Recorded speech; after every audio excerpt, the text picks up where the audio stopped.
Hello, Chathu. How's it going this evening? Welcome. Oh God, my poor hair. I assure you, I have a haircut coming up, so I will look presentable again in a few days. How's it going? How you doing? You having a good one? Hopefully, you're having a good one.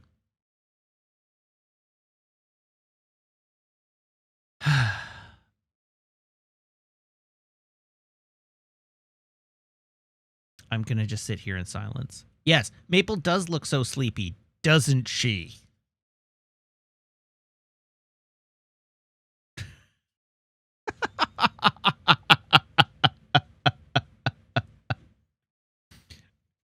Meg is on keeping the dog awake from now until 9 o'clock duty.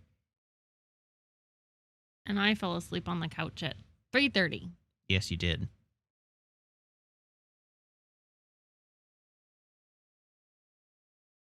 Last night was okay, actually. Last night wasn't too bad. I did sleep on the couch again, but I put Maple to bed around midnight, and she barked. She started barking immediately. So I just went in and I took her out of her crate and I put her back in the playpen, and I left her in the playpen for an hour until she was asleep. And then I woke her up and moved her into her crate, and then she settled just fine.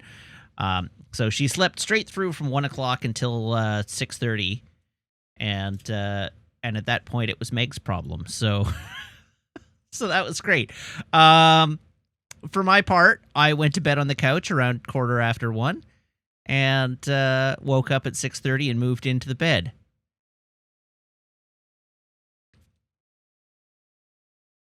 Wasn't ideal, but it did work.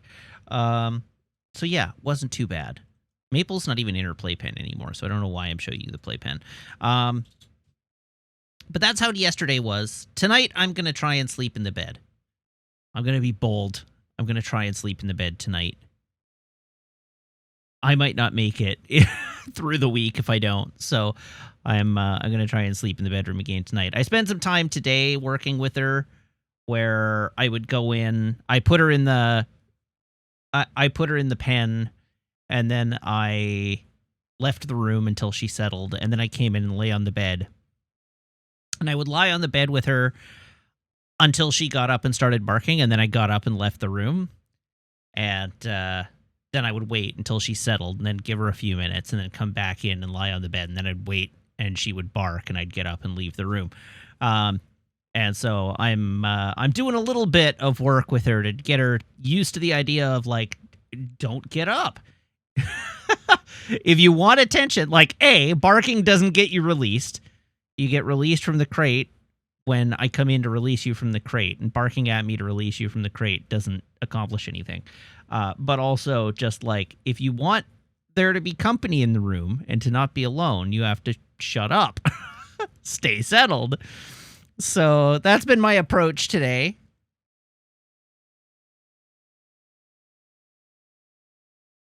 And like, if she was barking in a like, I'm disturbed. Oh yeah, if she was Bad. distressed, yeah, she was I'd let her out. distressed, but she wasn't distressed. She was just like, I. Yeah, she's just grumbly. she's just cranky. She's like, but I want to sleep on the bed. Like, no, you have to settle in your crate. But I want to sleep on the bed. No, you can't sleep on the bed. You have to sleep in your crate. But I want to sleep on the bed. Let me out so that I can sleep on the bed. The trouble is, she only wants to sleep on the bed for like 10 minutes, and then she wants to like eat the carpet off of the floor. I know. So. She won't stay on the bed. She'll get off the bed and do damage around the house while we're asleep.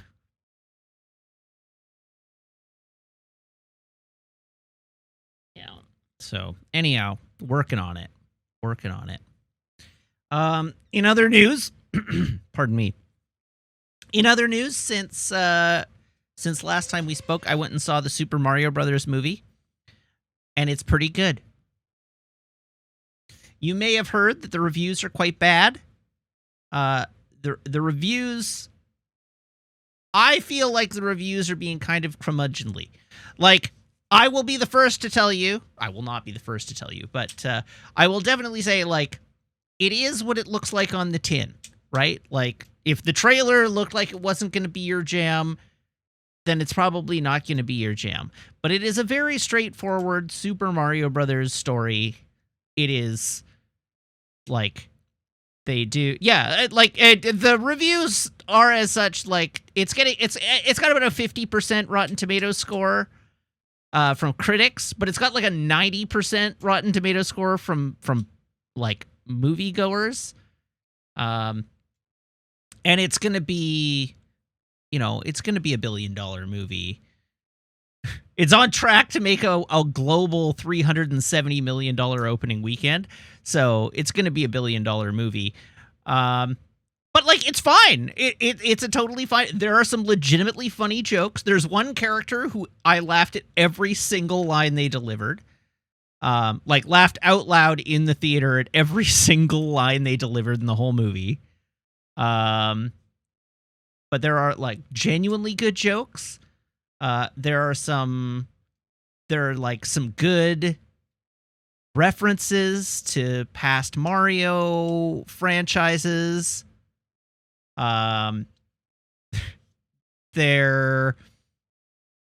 So I really, really liked the, like, I don't know. I actually thought the voice work was good. So I've been one of those people who, when they announced it was going to be Chris Pratt and Jack Black, I was like, I don't know, give them a chance. They're not, like, the casting of Chris Pratt and Jack Black were not an immediate write-off for me. I was like, you know what, let's give them a chance. They're probably fine, right? And then the first trailer came out, and I'm like, it's fine. It's not classic Mario, but it's fine. And then the second trailer came out, and I was like, oh no, that's just Chris Pratt voice. And then and then I watched the movie, and actually his voice is really good.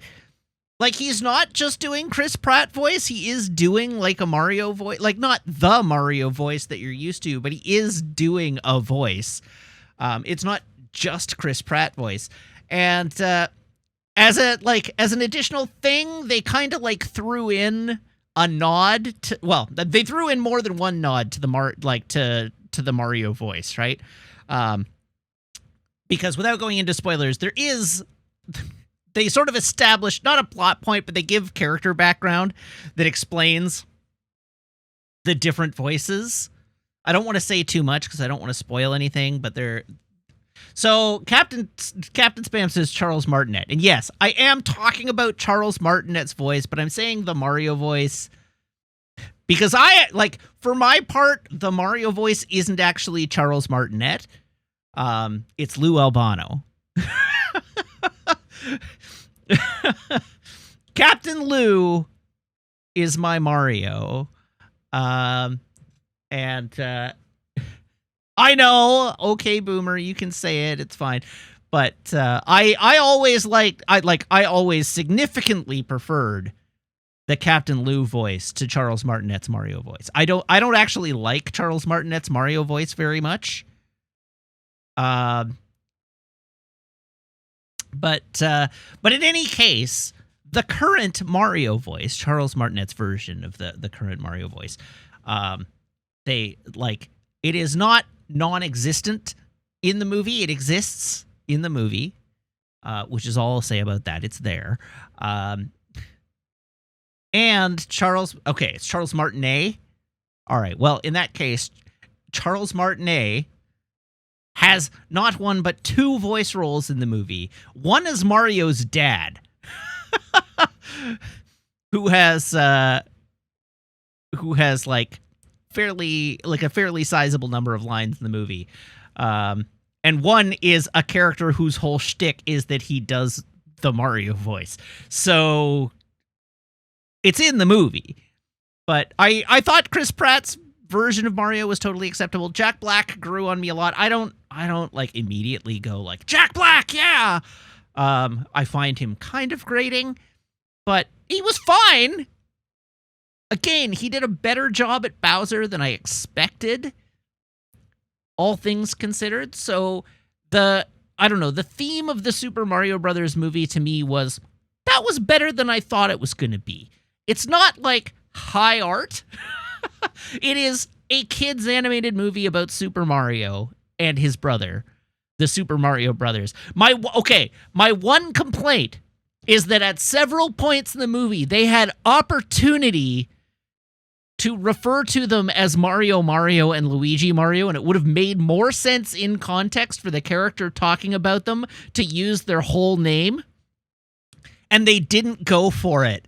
And that was the one little nod to Mario lore that I was disappointed I didn't see in the movie, was that they did not get referred to as Mario Mario and Luigi Mario.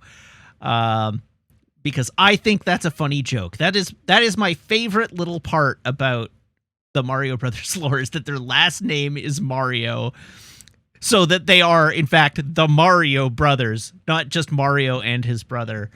But anyway, it was good. It was good. They did. I had a good time with it, and it was pretty, and it was just all around enjoyable. They crammed. Is it from the lore? It is. It's from the comic books back in the like Super Mario Brothers Super Show age. It did happen in the comic books. Mario and his brother Green Mario. Did it have Waluigi? No, it didn't. There are 2 credit scenes.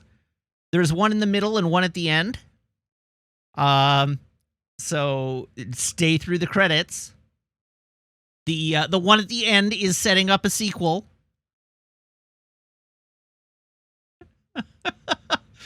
Unfortunately, it wasn't the sequel that I was hoping for. I was talking to Meg in the car on the way home. I am going to minor spoilers here. I mean, not spoilers. I'm talking about things that aren't in the movie. So to the extent that that's a spoiler, I had commented, I was talking to Meg on the way home. It's like what I really wanted the post-credit scene to be was like Gino from Super Mario RPG stepping out of the shadows and being like, "Have I told you about the Super Smash Brothers initiative?" And it's not that. Much to my extreme chagrin, Gino from Super Mario RPG doesn't appear in the film.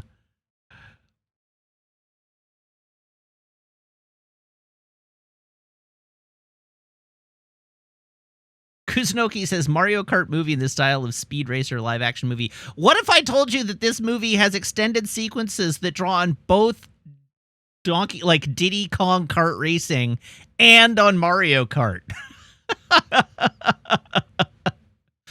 They really tried to jam as much into this movie as they could.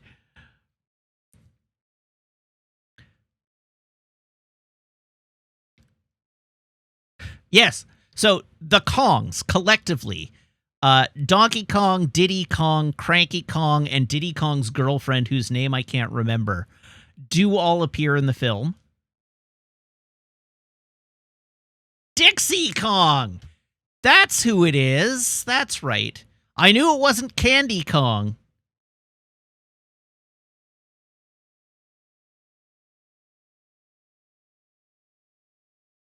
But Donkey Kong is in the movie, yes. And okay, now, the one piece of voice work in the movie where the actor playing the character is not putting in any effort to make a voice that isn't just his voice is Donkey Kong, who is played by Seth Rogen and just sounds like Seth Rogen.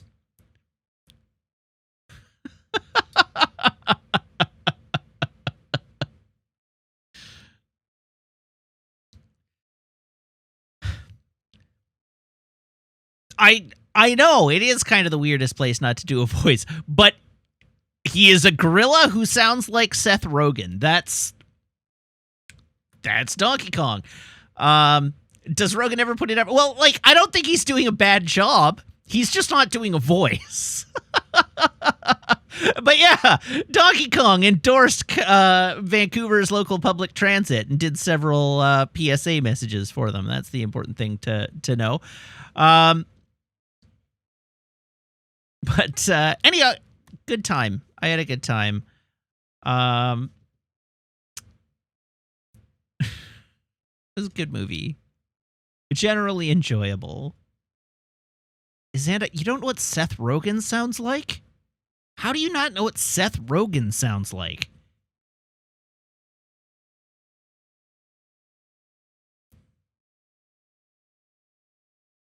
Have you never seen Superbad?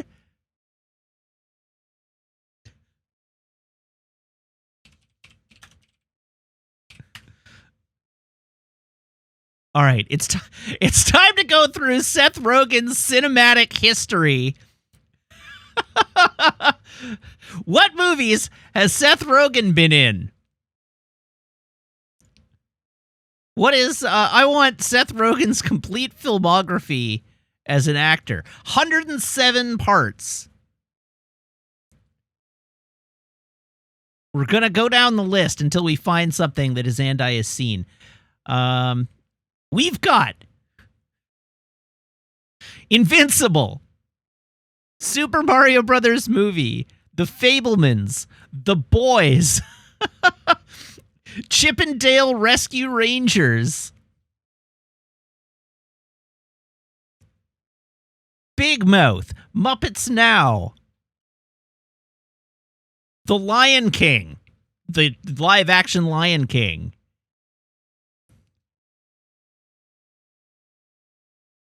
The Disaster Artist, Sausage Party, Kung Fu Panda 3, Kung Fu Panda, Secrets of the Scroll, Steve Jobs, 22 Jump Street, The Simpsons, Arrested Development,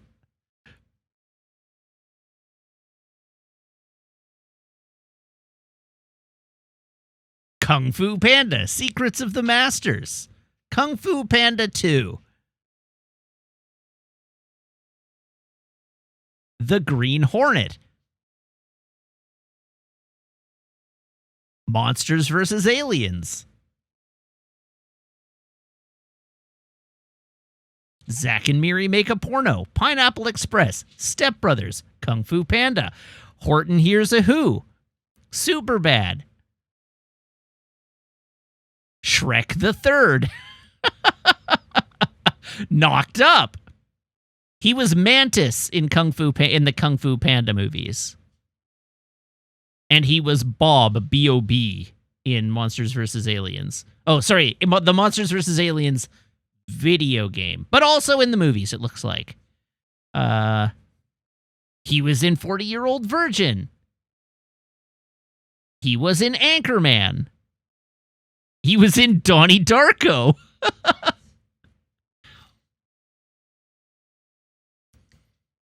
That is not an exhaustive list.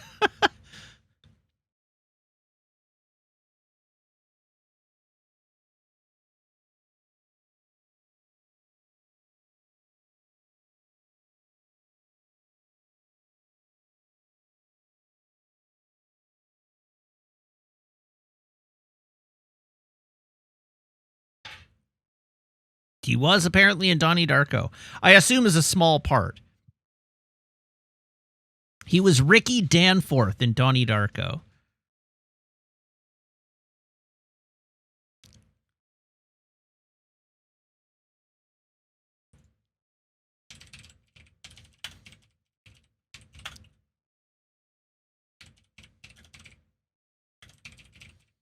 All right, you want to know what Seth Rogen sounds like? I have recordings of Seth Rogen doing TransLink PSAs. Hey, Vancouver. Here's a tip to make your transit ride even more awesome. You know those seats for the people who really need them? They're for the people who really need them. So if you don't really need them, don't sit in them. And if you're like me, you could probably use the exercise anyway. Thank you for using TransLink.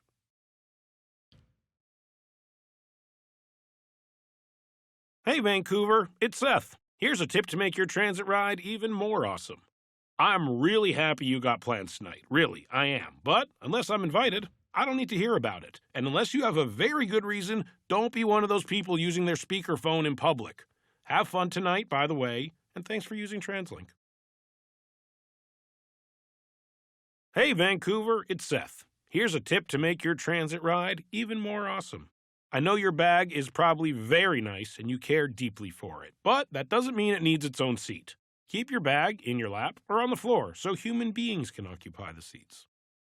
There you go. Those would play over the PA on our SkyTrain and in SkyTrain stations.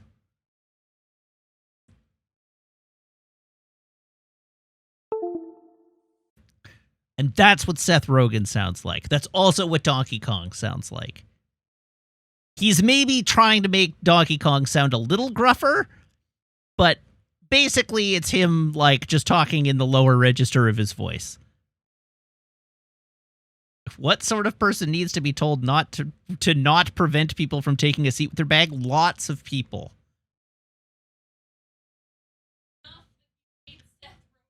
Yeah, enough that we paid Seth Rogen to record a PSA about it. The fact of the matter is that that those PSAs aren't necessarily to tell any one person. It is that transit riding etiquette is a never-ending battle, and you have to constantly wage education campaigns to get people to not be just animals on public transit. And so constantly reminding people to go to the rear of the bus, or to not take up seats with their bags, or to give up the priority seating to people with people who are pregnant or disabled, or not to speak on their phones in public. These are all things that people need to be reminded of constantly. Some of it is to shame you so that the thing comes on, like you've got your bag on a seat and the announcement comes on, and you hear the announcement and you're like, oh, he's talking to me. And then a bunch of people sort of passive-aggressively stare at you with daggers in their eyes. And maybe if you're the kind of person who experiences shame, you think, I should move my bag. And you move your bag into your lap.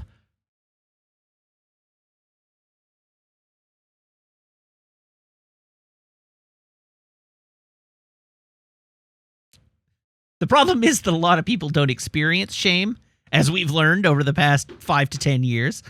And so they are not entirely successful. And when one person is an asshole, it gives everybody license to be an asshole because of the way social dynamics work. So they have to constantly remind people that, like, no, do the right thing, so that you do the right thing.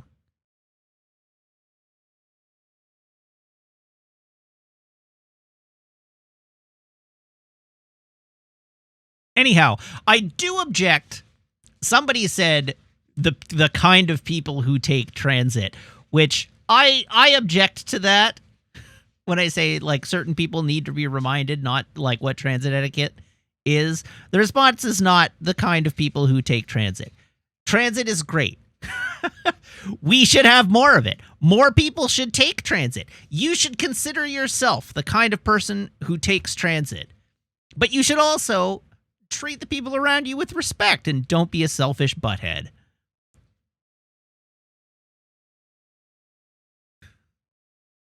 I am the kind of person who takes transit. I take transit everywhere I can get away with it.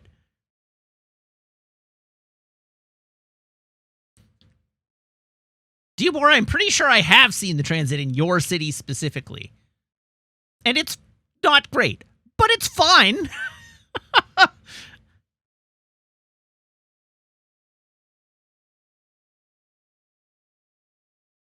Oh, I've been to Thunder Bay? No, I haven't been to Thunder Bay. I have you confused. That's my fault.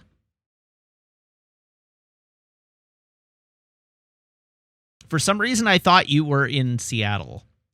And I think I know why. But anyhow, once again, on this channel, we stand a robust and well-funded public transit system. You don't have to use it, but it should be there if you need to. And it should be safe, clean, frequent, and reliable.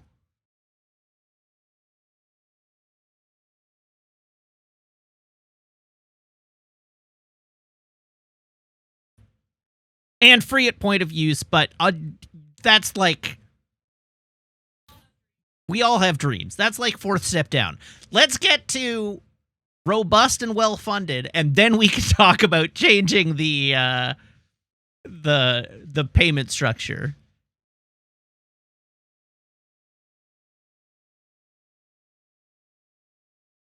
Free cinnamon buns on all the buses. Yeah, I can get behind that.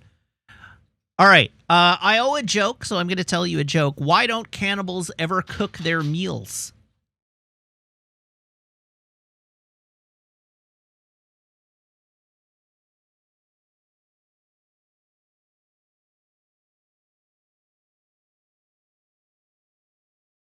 Because they prefer to eat ramen.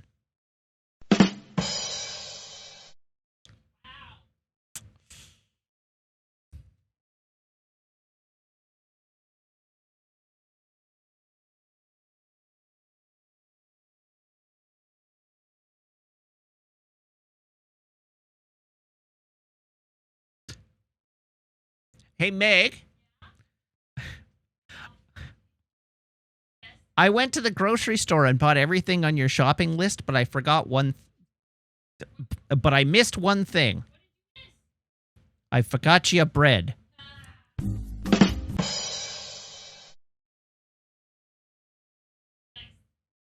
Deeper, I thought you lived in Seattle. And I know why I thought you lived in Seattle. It's because I confused you for someone else, whose name also starts with a D.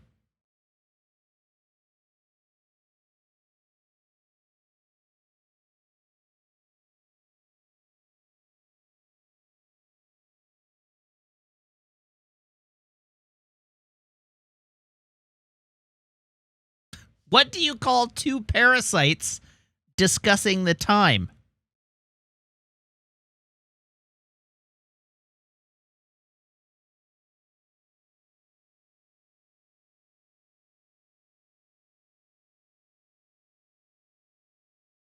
TikTok.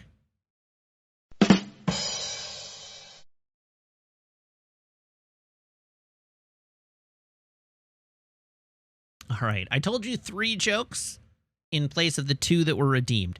So you got a bonus joke there. Also, Lau, thank you very much for the resub now for 17 months. Yeah, you got 3 whole jokes out of me. Okay, I think it's time to move on to our traditions. So where's my phone? Here's my phone. Here is my phone cable. Everyone, please brace your ear holes.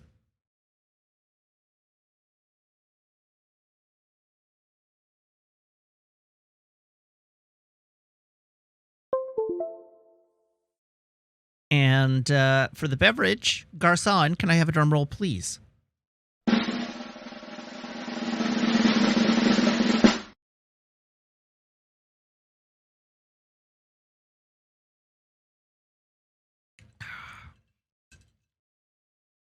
Oh, that ice melted off pretty bad. That is a very watery old-fashioned, but it is an old-fashioned. So yes, it is booze this evening. I think it needed a little bit more sugar.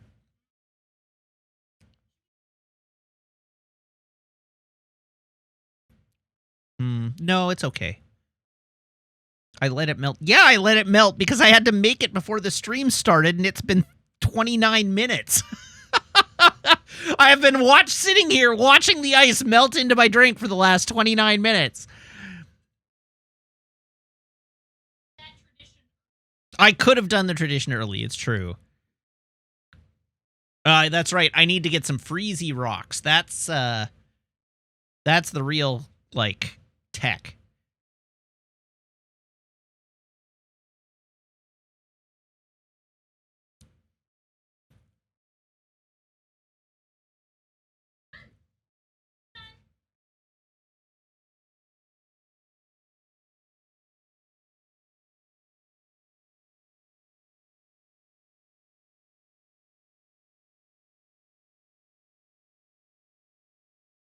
Dr. Ligma PhD. I am also using Basil Hayden.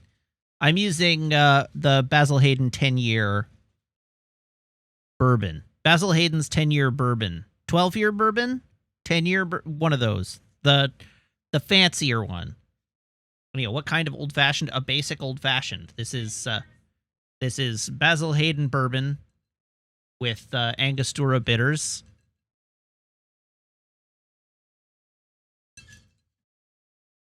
I commit certain heresies in the making of my my old-fashioned.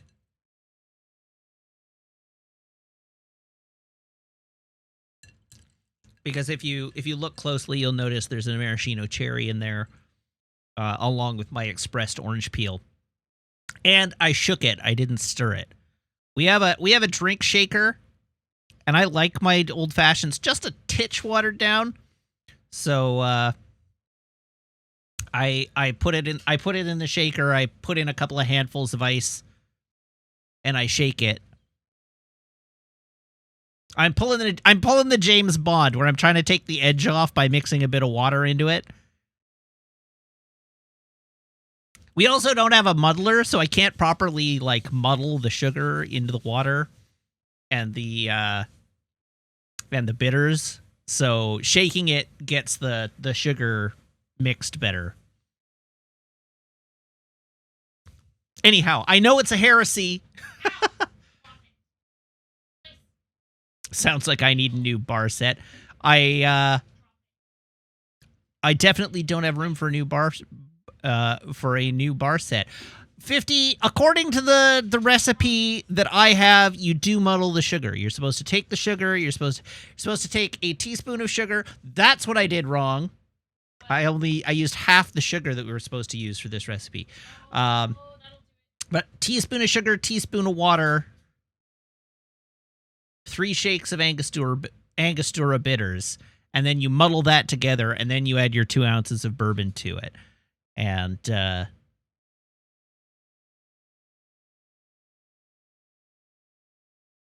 I don't have a way of muddling my sugar into the water. The wooden spoon was fine, and I did it, but then I shook it to make sure that the sugar was properly dissolved.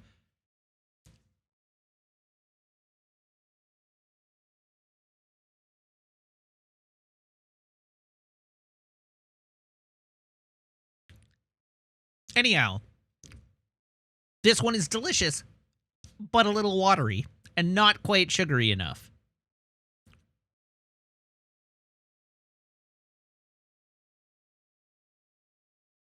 Oh, in other news, Meg and I are going to look at a new apartment tomorrow.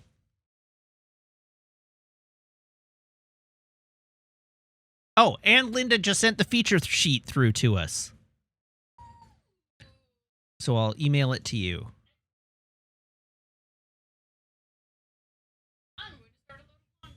Ah, that would be great. There is some in the basket, yeah, I think. Or on top of the thing, because there's not a basket on top of the thing. Linda is our real estate agent. Siva Krytos. We have a real estate agent who's been helping us to the extent that we've been looking at things.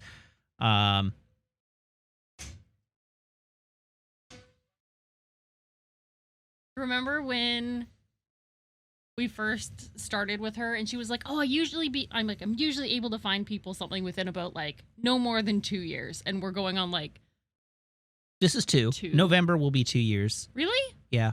I thought it was the spring. No, it was November. Okay, I believe you. Ooh. Yep. It's pricey. I think we can lowball them. Did you look at the... Well, Linda said things right now are getting multiple offers, so we may be just straight out of luck. But did you look at the layout? I haven't looked at anything. Oh. Well, okay, here. Can you embiggen it? I can embiggen it, but I can't share it with chat. Yeah, chat cannot learn about this one because this is a serious... We may actually end up living here. Not that one. This one.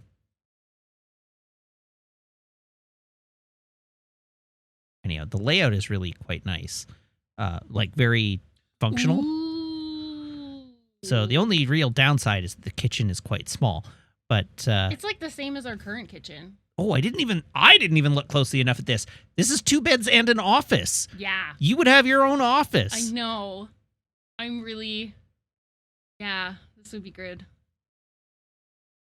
Foyer closet, 2 closets, so there's a closet and a pantry in the kitchen. One of those is probably washer... Oh, where's washer dryer?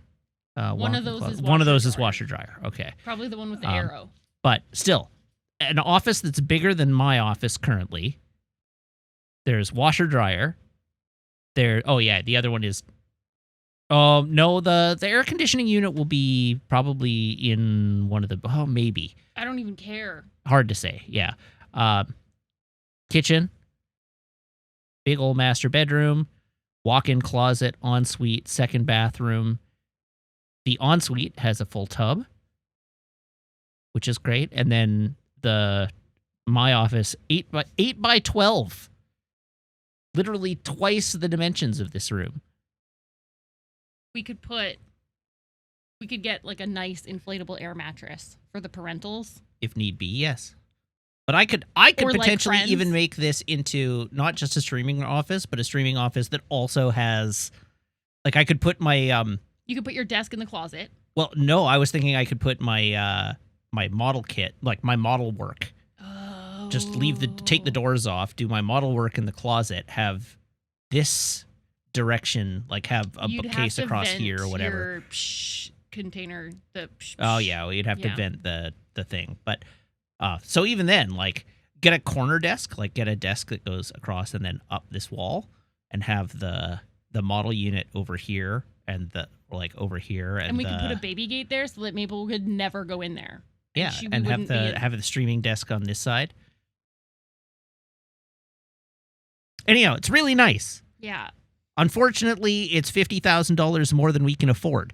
So hopefully, we're hoping that we could maybe, if we like it enough, we could put an offer in that's below asking.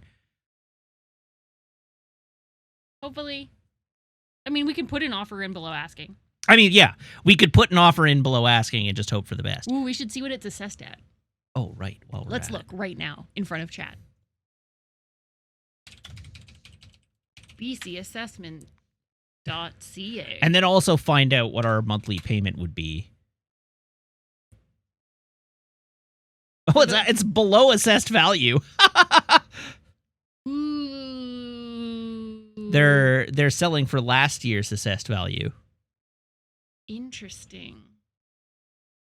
I mean, it is big for a 2-bed in this building. It is. And it's basically what we've seen other places call a 3-bedroom. Yes, it is. So, yeah. Okay, there was one other thing I wanted to check. Oh, yeah.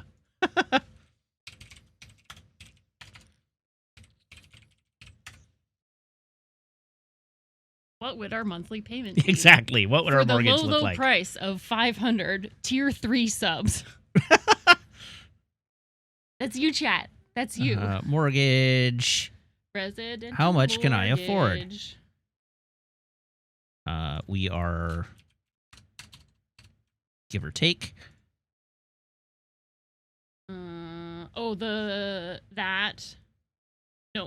That one is this.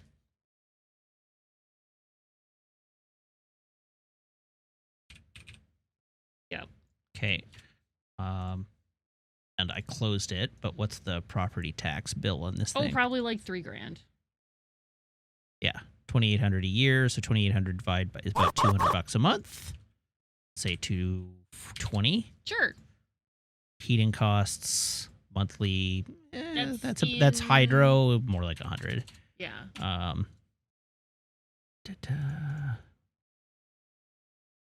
Ah, yes. What's the current interest rate for mortgages? Yeah, what is Sobbing the quietly current- into your pillow. What is the current mortgage rate?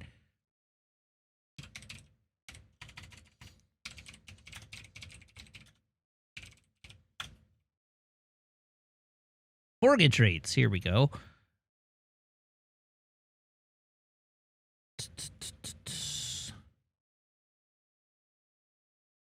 think I just want what is the prime rate today? Yeah, let's Canada. That's not a number. Okay, but this is basically what our Interest. rate would be. Yeah. Yeah, that's Okay. So 6.7 minus 0.9 is 6.6. 6.6. No, 5.8. Oh, yeah. Math is hard. It's a good thing I'm not a scientist.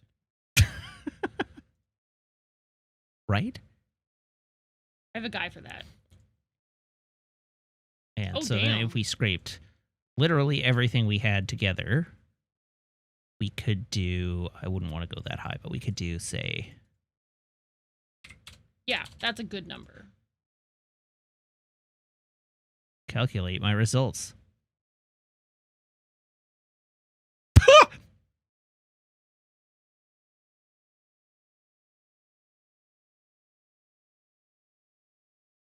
That's not... What? This is how much can we afford. This is like up to what number would the bank give us with these numbers. No, they won't give us that number, though. No, because we have our other number but this isn't is big like enough. if that law didn't apply, this is what our upper limit would be, which is hilarious. That's concerning. Mortgage payment calculator is the more pertinent That's thing. what we wanted. Principal is going to be Just put in the actual number. put in our actual maximum minus. You know what's fun? Talking about this without actually talking about this.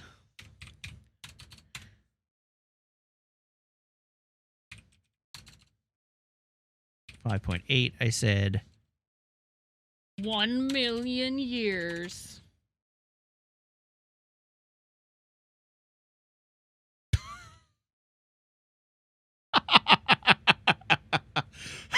Okay, so if we put in the actual number that the bank, like theoretically, if that law didn't exist, how much would our monthly payments be? Oh. You can't put the... Yeah, I know.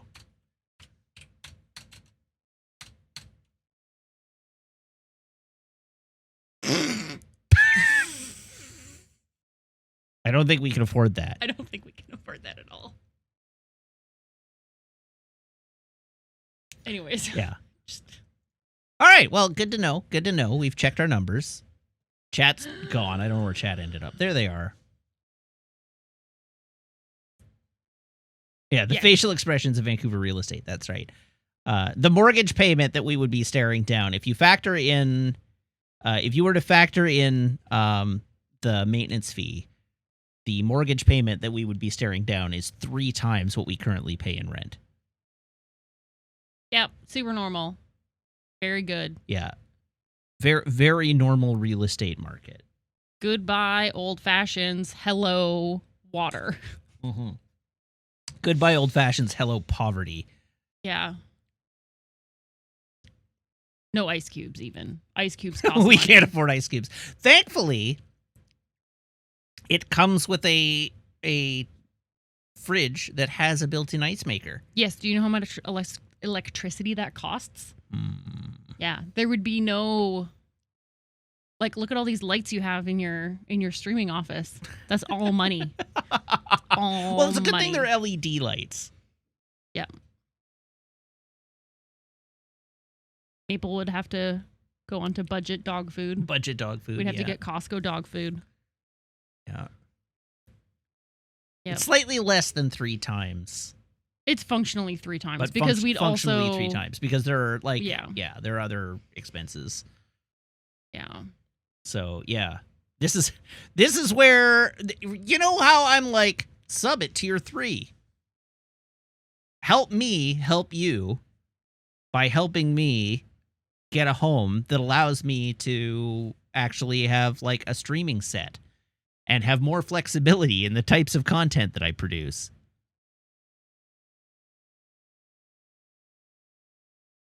Don't live in the most effed up real estate market in the world. Okay, but like this is where my job is. I work in the most effed up real estate market in the world. Yeah. I work remote, but that doesn't mean I never go to the office.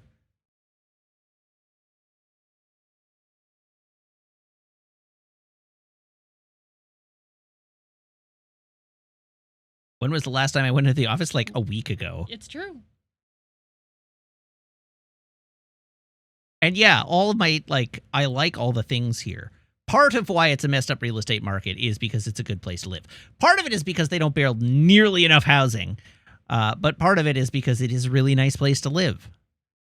There are lots of things to do right nearby. Mm-hmm. Lovely.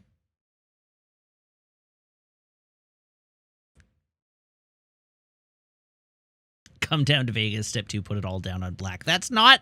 Oh, I'm going to Vegas in like 2 weeks. I know, and you should take my roulette strategy with you. See, I like my roulette strategy, which Of just is not playing it? don't play. Yeah. Yeah. Oh, well. Okay. This is awkward. My Yeah. hip hurts. I'm Yeah. going to go sit down again. All right. Morton Solus Things, thank you very much also for the resub, now for 24 months, and for your community sub that you gave out, but that I don't see who it belongs to. So I don't know who got it. You can have the dog back if you want. Oh, yeah, her butt.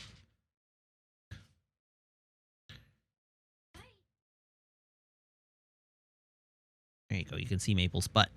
Look, I called And her her. head, but it's on the head's on the far end at the moment. She just got a brush, so her butt is extra.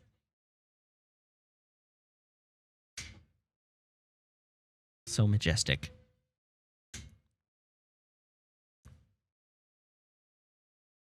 How bad is Vancouver's missing middle of residential real estate anyway? Very bad.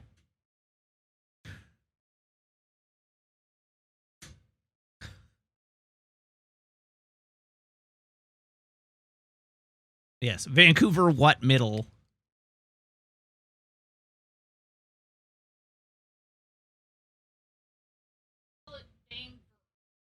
Vangver because there's no middle.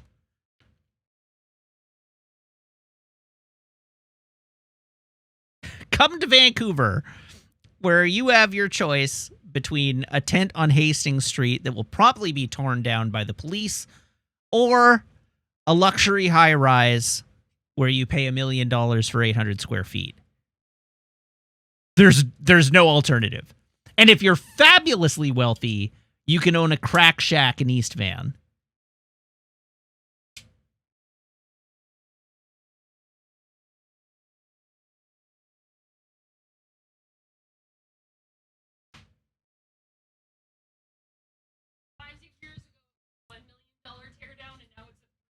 I know, Meg is entirely right. About 5 years ago, it was a $1 million teardown. Now it's a $3 million teardown.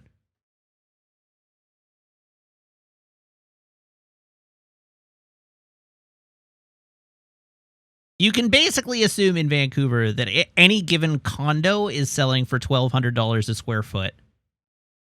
And any given house is selling considerably higher than that.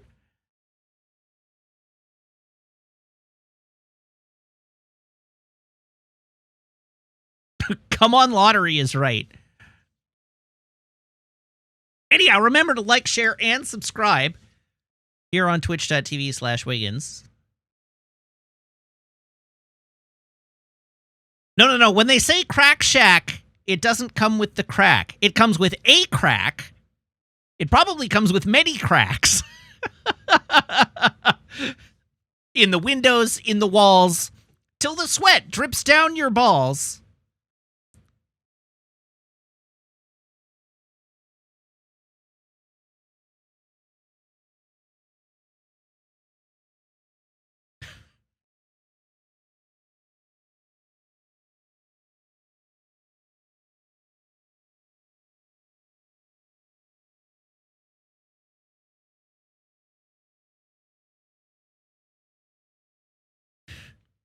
All right, we should move on. Yes, and the sweat will drip down your balls during the summer heat dome because Vancouver houses don't come with AC. Especially Vancouver crack shacks don't come with AC. Meg, I'm not sure you giving $2.50 to Jeff Bezos and $2.50 to me truly counts as doing your part, but I appreciate the sentiment. I'm setting a good example to chat by subscribing. Sorry, let me put my $4 that are going to... Is it $4 that goes to Bezos? No, it's half of whatever you're... Okay, so let me put $2.50. Let me put a toonie and 2 quarters in a jar. Yeah. And I'm sure that'll make a dent in our down payment.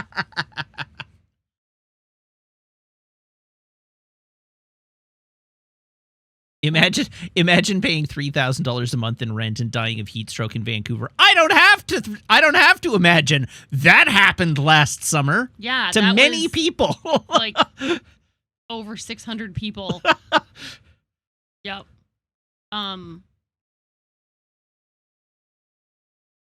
There's a lot of as Matt mentioned, the tent clearing out has brought a lot of discourse and light to living conditions in that neighborhood, and there are apartments that I wouldn't consider living in as like tenable for $1,300 a month. Mm-hmm. Yeah. Awful.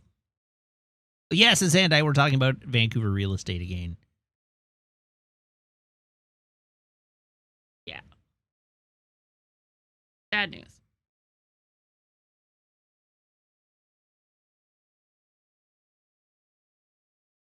I have no segue. It came up because Meg and I are looking at an apartment tomorrow. And as we calculated, if we were to get this apartment, the monthly payment would be 3 times what we currently pay in rent.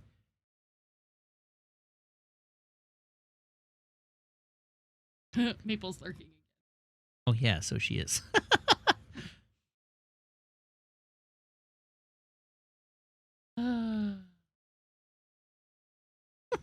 She was dozing off underneath your gunpla desk. Oh, yeah. So I Just woke poke her with up. a stick. Just go down to the storage locker, dig out my hockey stick, and every time she looks like she's about to fall asleep, just give her a jab.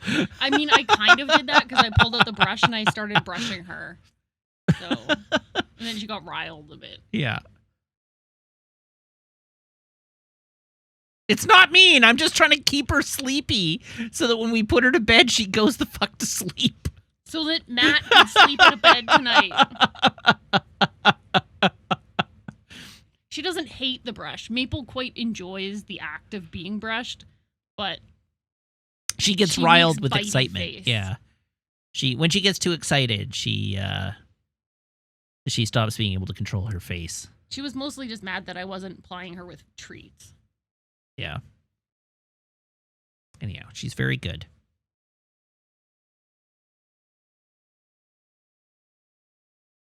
Language. Oh yeah, that's a great idea, Xande. Tie a stuffy to a string. Just fish for Maple. Have I ever calculated from our rent how much it costs to store that hockey stick? It's not a lot. Hockey stick doesn't take up a lot of space.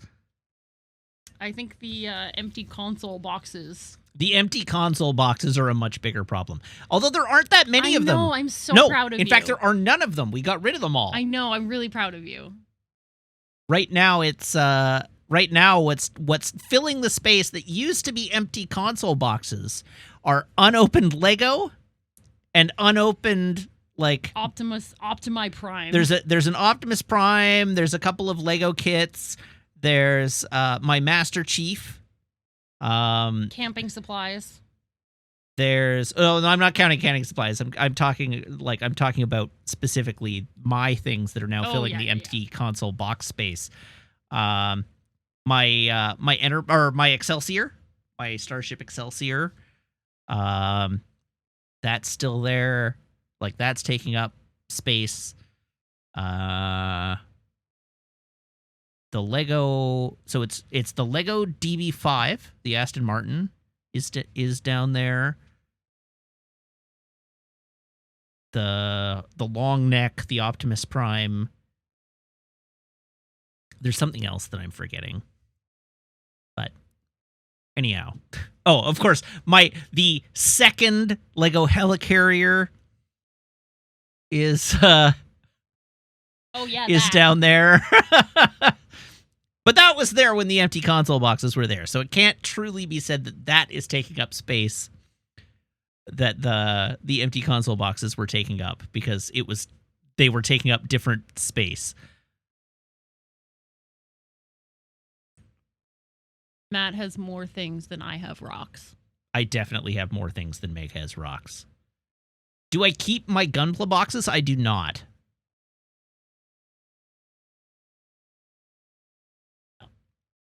I kind of wish I did, but I don't. I'm glad you don't. Very good. It's like a neat way. So it's different for MGs because they don't come in a uniform standard box size. But a common thing to do if you build high grades is to, like, if you don't keep the whole box, you can at least keep the top, the box top. And then when you display them, you can, like, frame the box top and put it behind the Gundam. Okay, that's. But I don't do that. Yeah. I should start another Gundam. You should. Yeah. Should. You have the Delanzas. Yes, I do. Do you have both Delanzas to work on still? Yes. You know what else you should start? What? My bonsai? Your Lego bonsai tree. I know. I've been struggling to, like, start anything new. Well, that's fair. I honestly haven't even been watching TV at night while you're streaming because I just can't get into it. Yeah. Nothing. That's why I've been, like, just playing Destiny, because I don't have brain space for anything else. Yep. Particularly, like, after the last, like, week and a half of, like, not effing sleeping and using all my brain power at work to try to not be a complete inept waste of payment. I did, however, today manage to clip out the next of my entry grade Gundam RX-78s. So I got all the parts clipped out for the next one of these, and I got it all sanded down, and I got it all washed in the hypersonic, so or the ultrasonic rather. So this is my next one of these is ready for painting soon. Not immediately, but soon. So tomorrow I might be able to do a base coat on them if I have time. I have been making good Animal Crossing progress, though. Well, that's good. See, that's me and Destiny. I've been making good Destiny progress. Speaking of which, you're gonna go play. I'm gonna Animal go play some more Crossing Animal Crossing on the couch. Yeah. And wake Maple up on my way through. Yeah. Just give her a nudge. How goes the Destiny? Destiny's good. I'm power level 1820 now.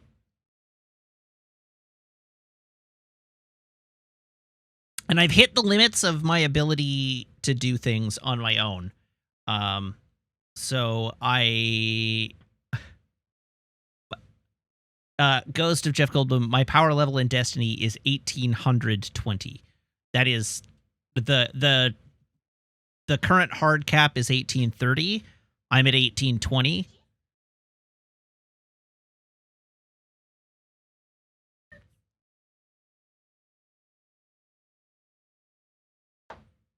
Oh, God, yeah. No, my season level is 112. I've completed the battle pass already, and I'm at, like, season level 112.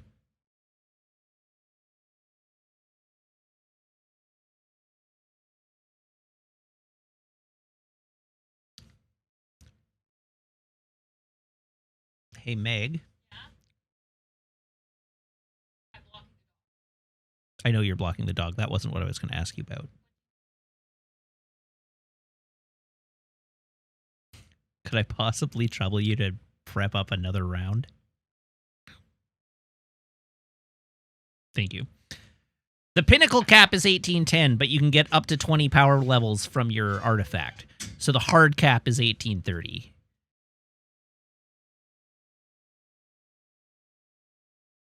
I see you're getting overserved tonight. It's only 4 ounces of bourbon.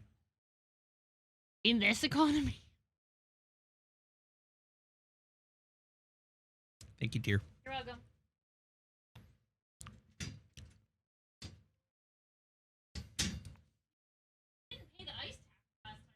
No, I didn't pay the ice tax. You're right. That's why she's so upset.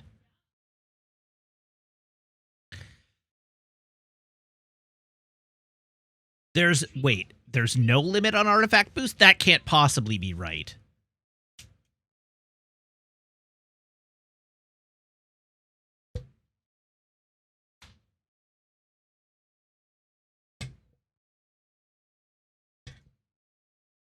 They removed it a while ago. What?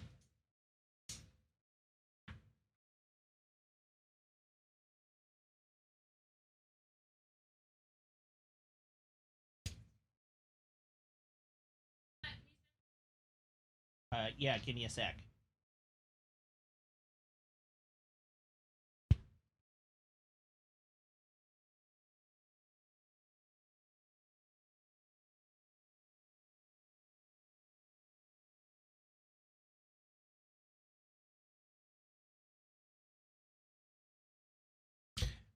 So I did in fact know that some activities disable the artifact level advantage.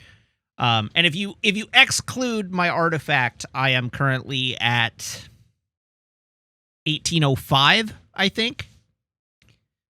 I have 15 artifact levels.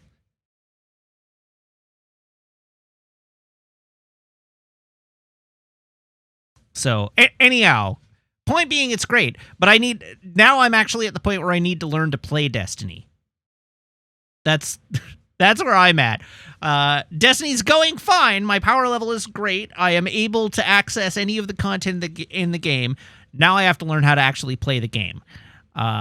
Because I have absolutely no idea what builds are, like how builds work.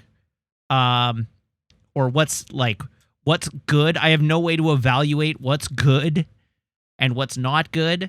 I have been playing the game like a shooter.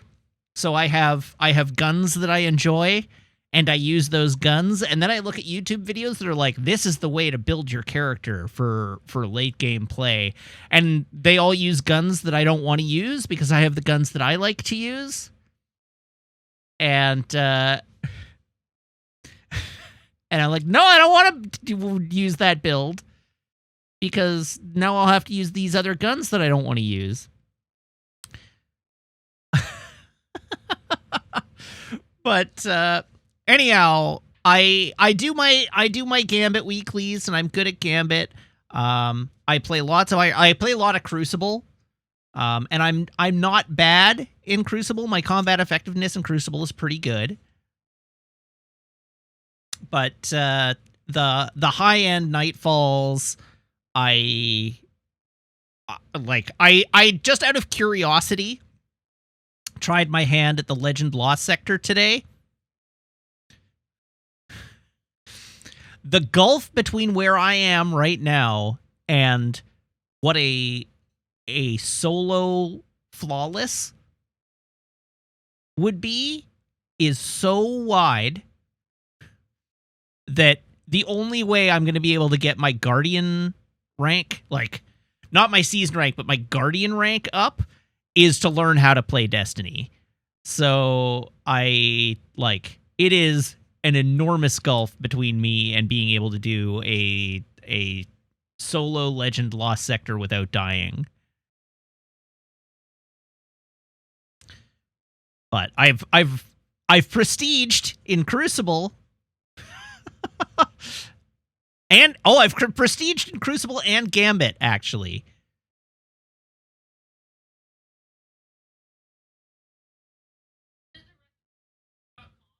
Just a second.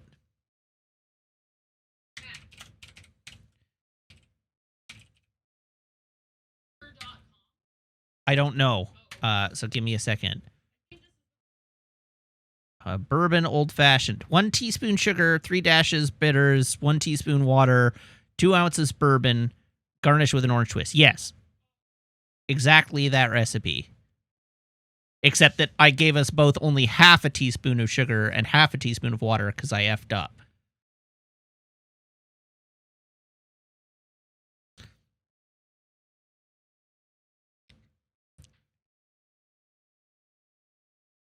Ghost of Jeff Goldblum really wants us to make simple syrup.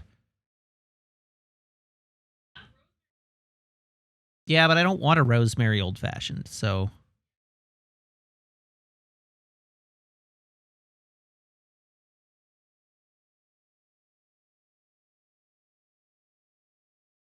I don't have any real maple syrup in the house right now, unfortunately.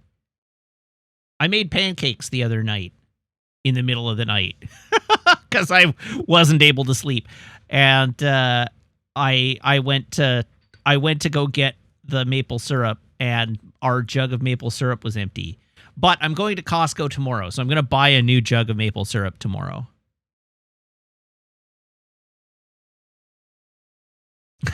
Ghost of Jeff Goldblum says, "Can you say that out loud? The RCMP is coming right now."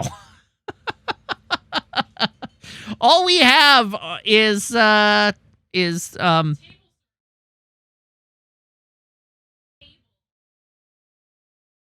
table syrup.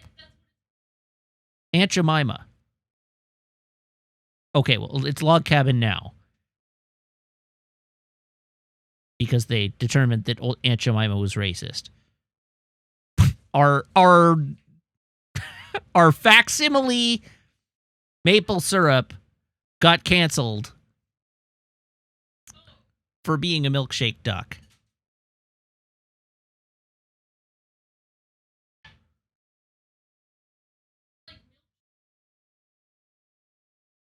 Well, yes, I know. The milkshake duck is like, everybody loves milkshake duck. The duck who drinks milkshakes. We regret to inform you that milkshake duck is also a racist. So anyhow, Aunt Jemima is what it was, but it's not Aunt Jemima anymore.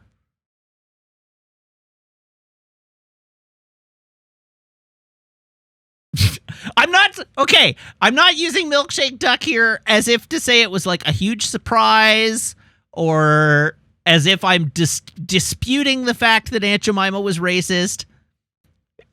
It was very minstrelly. I agree that it was a good idea for them to change the name of the syrup.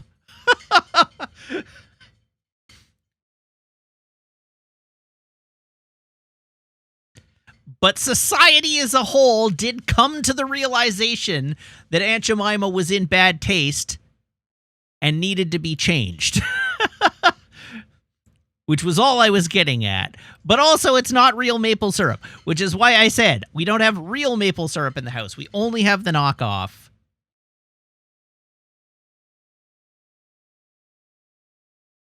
It's also just corn syrup, maple-flavored corn syrup. I, too, was like, oh, what about the work syrup? But no.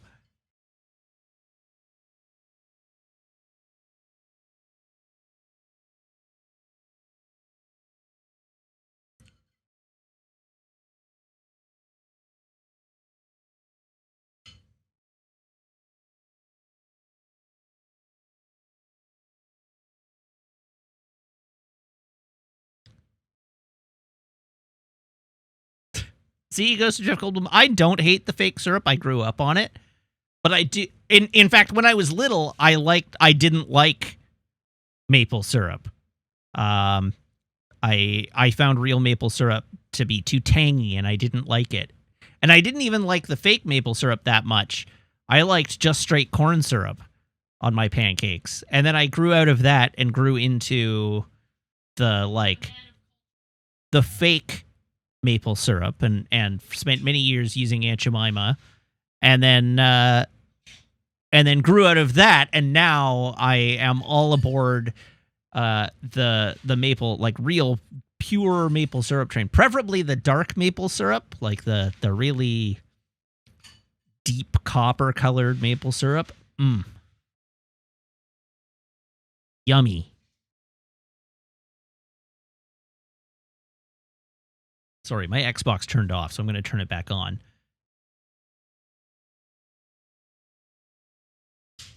My parents let me pour straight corn syrup on my pancakes. They sure did.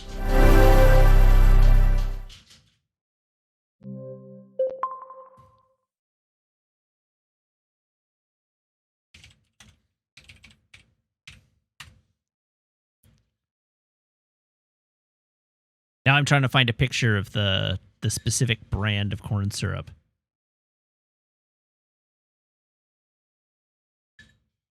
Oh, here it is. Beehive corn syrup. We always had a bottle of this in the house back in the day. Beehive corn syrup. You have Crown, yeah.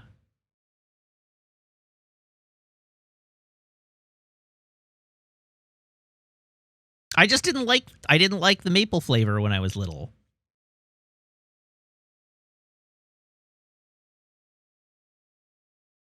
It looks like it's cleaning fluid. Whatever the opposite of cleaning fluid is, that's what Beehive corn syrup is. Sorry, Beehive golden corn syrup.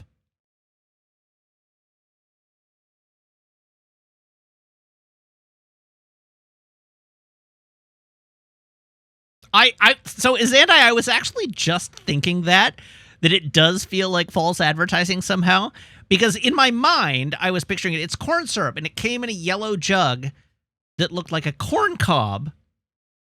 No, it was a beehive. But no, it was a beehive. And yeah, I kind of agree. Thank you, Meg. That does feel like false advertising somehow, because it's using honey associations to sell something that's like honey, but definitely not honey. I need to know how this tastes.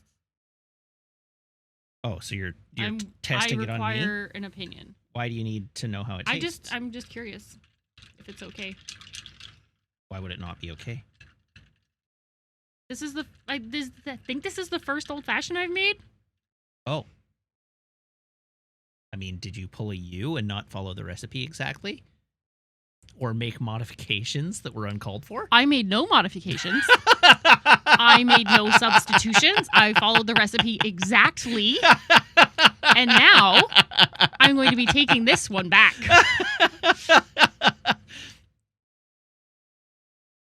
Am I wrong, though? The only modification I made was I put a cherry in it. Am I wrong to be suspicious? No, you're right to be suspicious. Thank you. It's fine. I notably am like, but what if?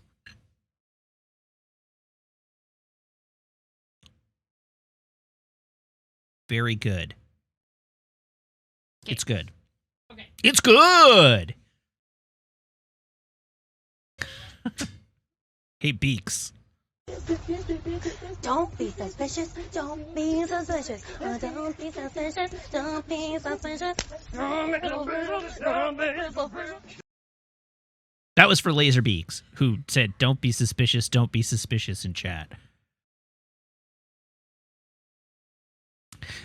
Did you remember to pay the ice tax? Oh, you did pay the ice tax. Oh, Maple's playing with her ball. Sort of. Are you checking her face? Does she? Oh, okay. Everybody hang tight.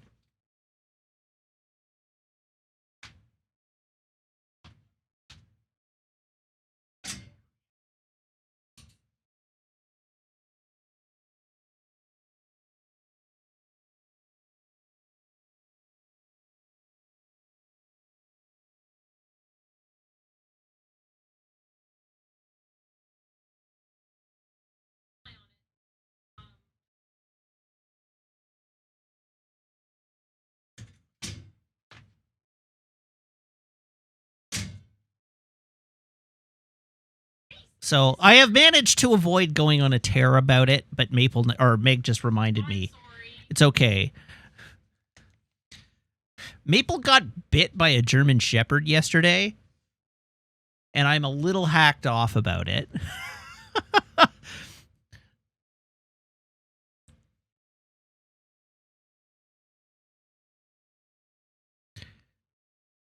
So there are a bunch of reactive dogs in our neighborhood, and like I make a really strong effort to keep Maple out of their way, right? Like reactive dogs are reactive dogs.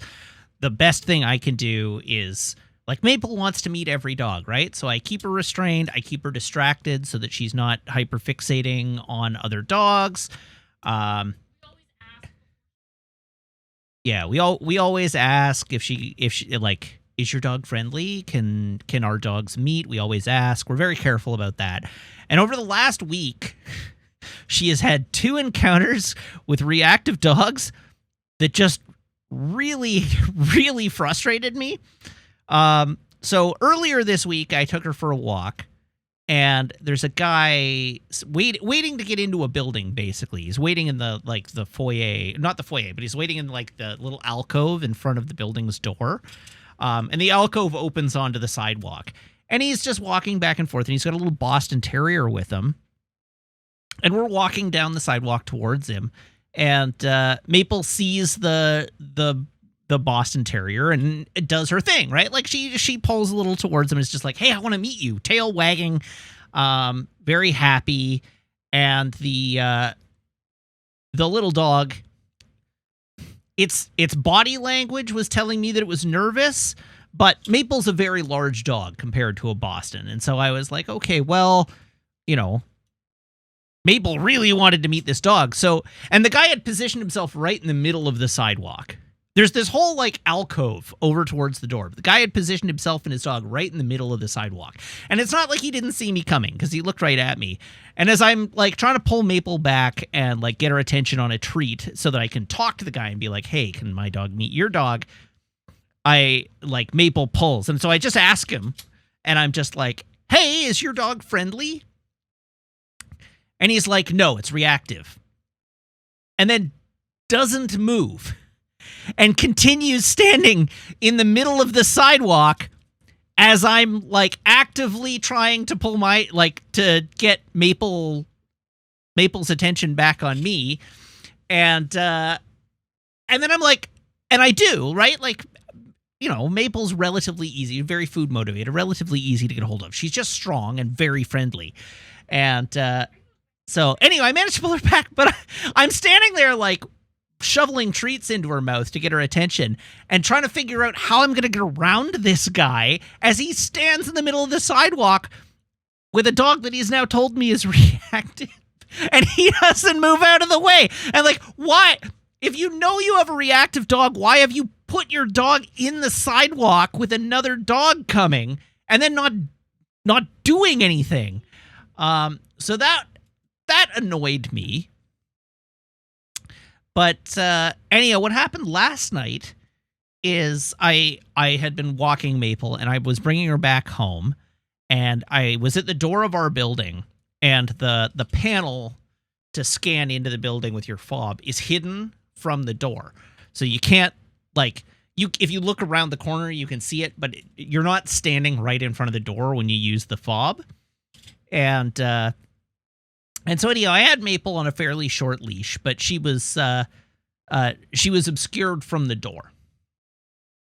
And so I scanned my fob, and just as I do that, a woman walks out with 2 dogs. She has a yellow lab who is just off leash, and she has a German Shepherd who is on leash. And this is a big, fully grown German Shepherd. And the moment, yes, off leash yellow lab. So this is on on the courtyard side. It's not on the road side, so it wasn't like right there. A ways from the nearest car, but still, I agree. You shouldn't have your dogs unleashed. That says no off leash dogs on strata property. Yeah. So anyhow, she walks out the door that I've just buzzed open, and her her German Shepherd spots Maple and just goes apeshit. Absolutely loses its mind.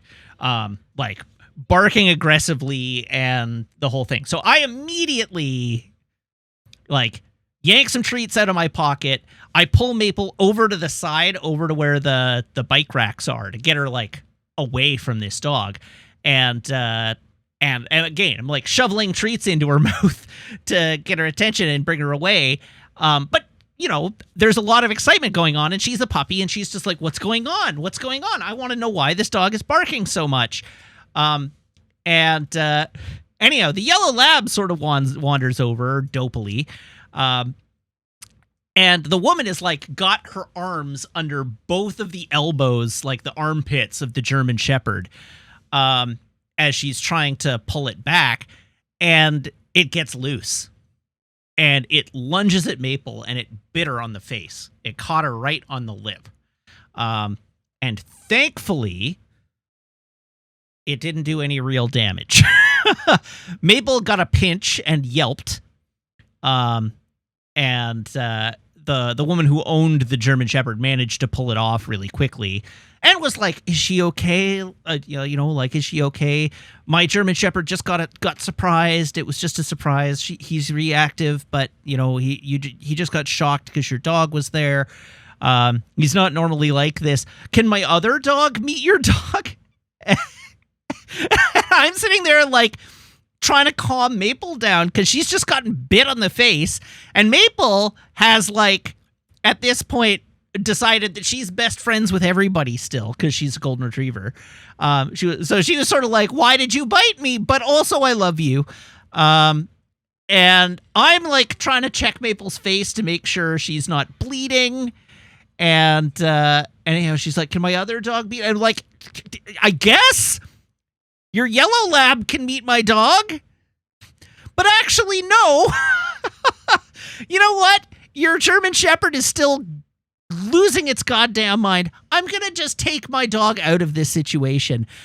Can you move out of the way of the door, please? Because during all this, her dogs are still between me and the back door. So I can't actually get Maple anywhere. I'm trapped in the bike racks against a wall with her and her dogs between me and the doorway.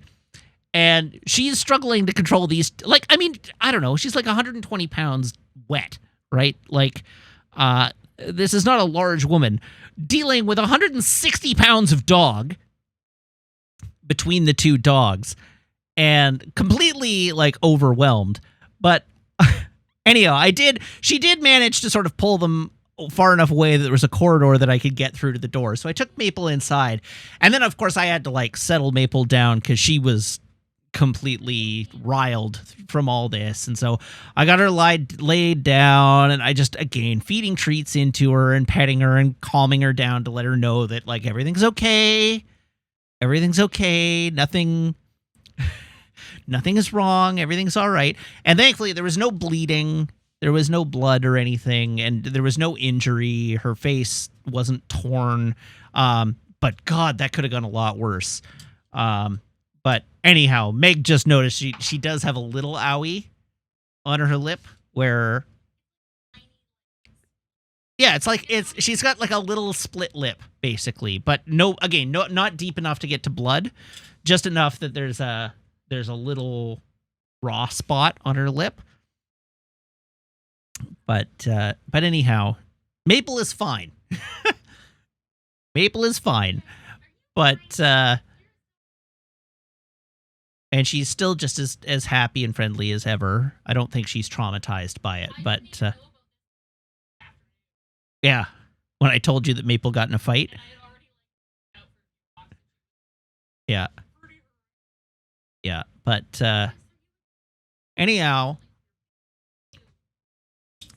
I am generally quite forgiving of reactive dogs. Like, they're hard to deal with. And they're difficult to train. And if you own a rescue and you got it and it was already reactive, that's a lot of work that you have to put in to help mitigate it. But like, please, God, if you have a reactive dog, do literally anything.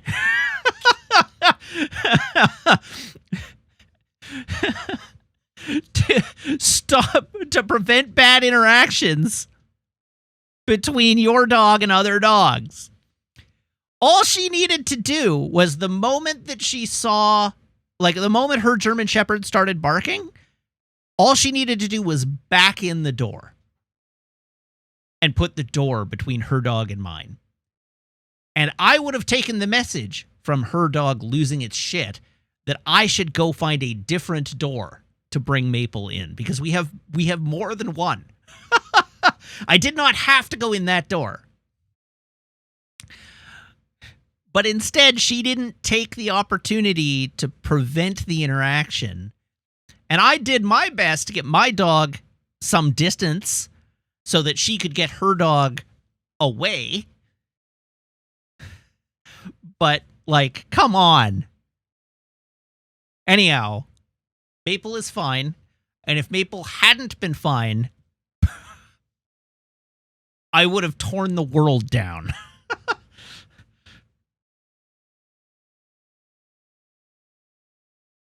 So anyhow, if you own a reactive dog, please help me help you.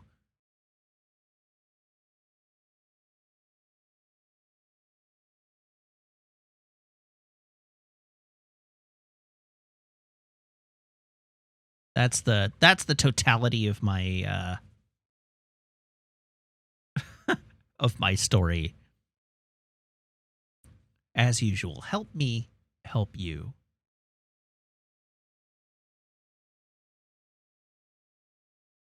All right, let's play our video game.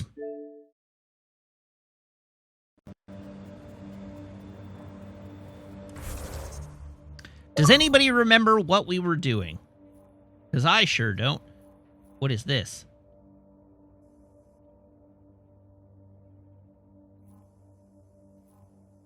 All right, so we've made this world safer, which means that before we leave, we can run around and grab the other things. This is the Tempest. So let's not go to the Tempest.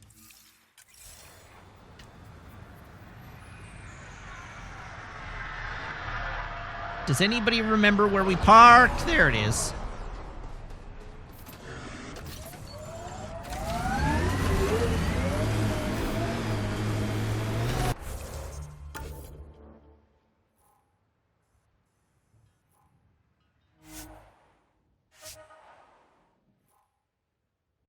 Oh, I can't remove that that waypoint. So what is the second, more different waypoint?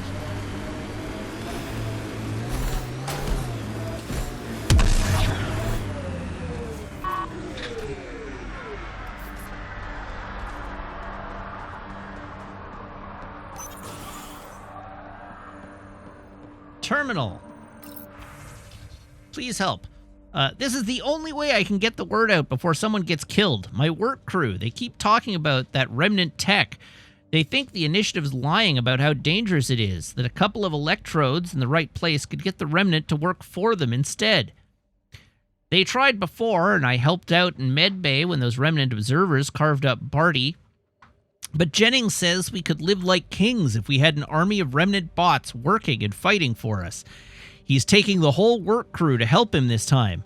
I have to go with them. Maybe I can talk Jennings out of it. But if I can't, someone should know why we didn't come back. I just domed myself on the ceiling. There we Someone go. left a warning. Looks like a work crew thinks they can take control of the remnant. That's an incredibly bad idea. Work crew rosters are posted publicly. The datapad mentioned medbay. A little work, we could find where to catch up with them.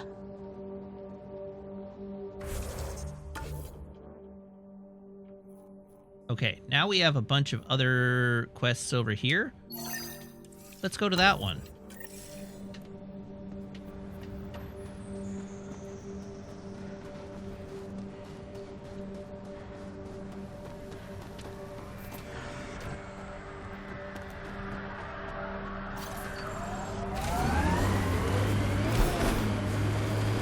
What's Maple up to?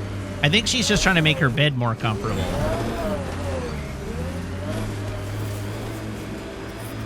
Radiation levels increasing. Whoops. Radiation levels normal.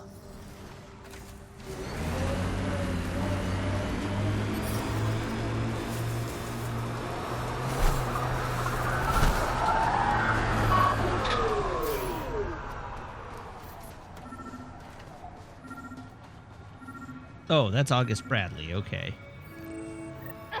Another eidetic trigger, Sam? One of your father's memories is now accessible. Return Hooray! to Soundland on the Hyperion to investigate further. Mayor Bradley. Pathfinder, good to see you. We're busy as anything thanks to you. Bit dusty, but we can adapt. It's worth it when it's your own. Don't overwork yourselves. Let's not drive people too hard. Rough enough getting this far. Nothing you see here came from cracking a whip. Everyone is just ready. You go do what you need to on the Nexus. Follow that dot. There will be more to do on EOS later. Some key positions: Connor Supply, Ramirez Medical, Abrams Science, Fawkes Engineering. With them and my major domo, we won't end up like Site 1 and 2. Well, don't dismiss their efforts either. I combed the first 2 outpost attempts. Those people died trying. And they deserved better from the Nexus. That's where I point the finger. We'll remember. You changed this planet, but that doesn't make it easy. We'll use the efforts of those who went before. Good people, every last one. I'd have been honored to fail with any of them. Maybe there's hope for that? I haven't reached the end of that trail, but not everyone died outright. Right. They tell me there were staggered evacs. If any want to try again, they're welcome. Oh, and Pathfinder, this is for you. It's our flag. Hang it where the Nexus can see. It's touched the soil of our first outpost in Andromeda. Make it real. That's in violation of flag code. Head for the Nexus, Pathfinder. Prodromos will have more going on when you come back later. The penalty of which is death.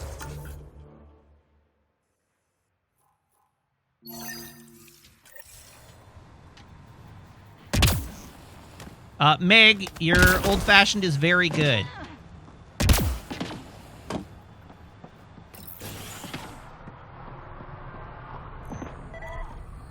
Ryder.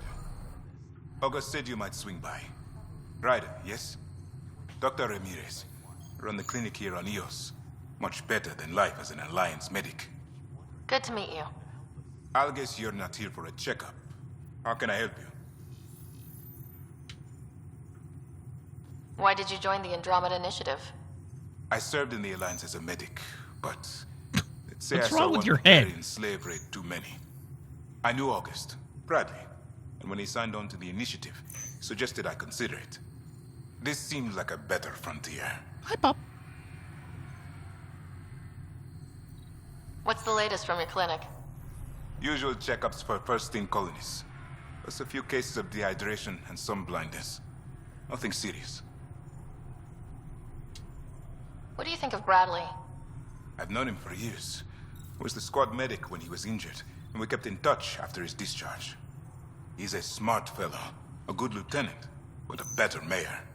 He's been mayor for like 5 minutes. How would you know? So I restrict myself to 2-3 times a day. What's it like living in our first successful outpost? It's early days, but promising. Everyone pitches in, everyone matters. We know we'll make this work. Goodbye. I'll leave you to it. Come back anytime. Preferably unhurt. Can I inspect your console? Evidently not. How am I supposed to inspect the medbay? All right. Victor Carson, Mr. Josephs, I find it troubling that you think I could be swayed from my duty by an offer of credits. I understand Victor Carson is a friend of yours, but that's hardly an adequate reason to release him from cryostasis and send him to Prodromos. Beyond that, from what I hear, you two are a disaster waiting to happen. I know all about the prank you and Mr. Carson pulled on Everett before the journey to Helios. Victor Carson will be released from stasis when I see fit and assigned to an outpost that best suits his skill set. And if I hear you've gone over my head and spoken to Addison about this, you'll have me to answer to. Signed, Administrator Brecca. Case notes. Number 024, Dr. Ramirez. Symptoms, condition, acute insomnia / claustrophobia. Details. On examination, no organic underlying cause. Apparently suffered a mechanical failure when coming out of stasis that locked her in the pod. Clearly a psychosomatic case, but symptoms are acute. Prescribed tetravoxine and VR post-stasis therapy. Next appointment in 2 weeks. Personal notes. I'm seeing several cases of post-stasis anxiety and other related conditions.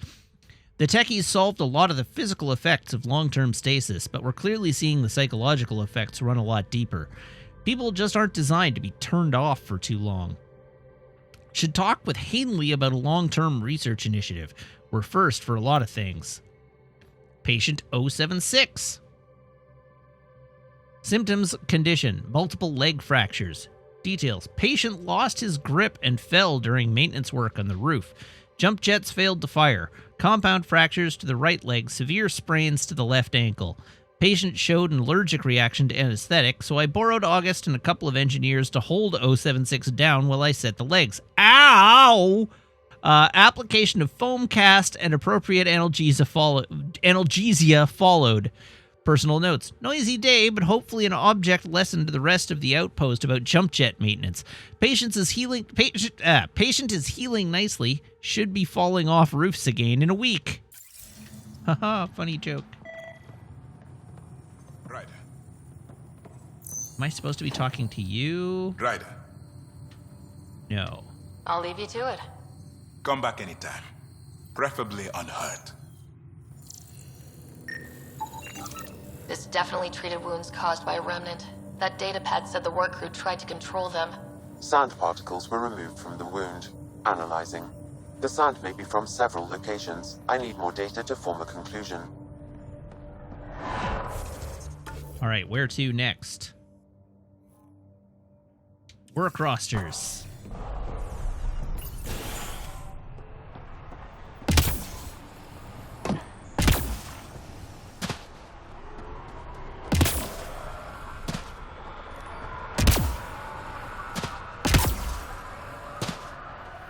I don't remember what the hover button is.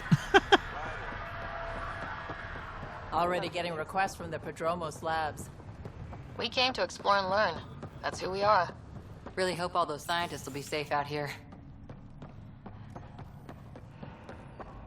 Hi, Fox. You haven't got a fuel cell, have you? The quartermaster says there's plenty, but she would. Wait.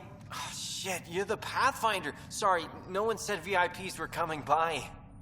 I'm just Ryder. Nice to meet you. It's a pleasure to meet you, too. I'm Fox, Chief Engineer at your service. Tell me about Eos. What do you think about your new home? First impressions? We've got water, clear skies for solar power, plants to farm. The Remnant are a wild card.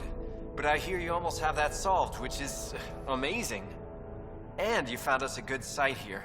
I think Eos is really going to be special. What do you do here? My team gets things going. Water, power, communications, everything a civilization needs. Well, not laws or a constitution, but it's easier to concentrate on those when you got a flushing toilet.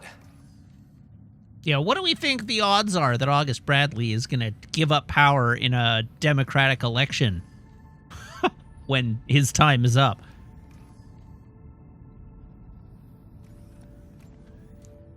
What do you do here? My team gets things going. Water, power, communications, everything a civilization needs. Well, not laws or a constitution, but it's easier to apparently I asked him that already. Got a flushing toilet. Hi, puppy. What brought you all the way to Andromeda? There's a colony back home you've never heard of. Viridis. It failed. Hard. I grew up there watching things fall apart. When I left, I got into infrastructure. Civil engineering. Boring stuff unless you've ever lived without it. I wanted to do Veritas right, I guess. And the initiative was my best chance. Thanks for asking. What are the other outpost staff like? Like Connor, you mean? She's pretty fun when you get to know her. Just don't get to know her over a poker game. Yeah. Trust me.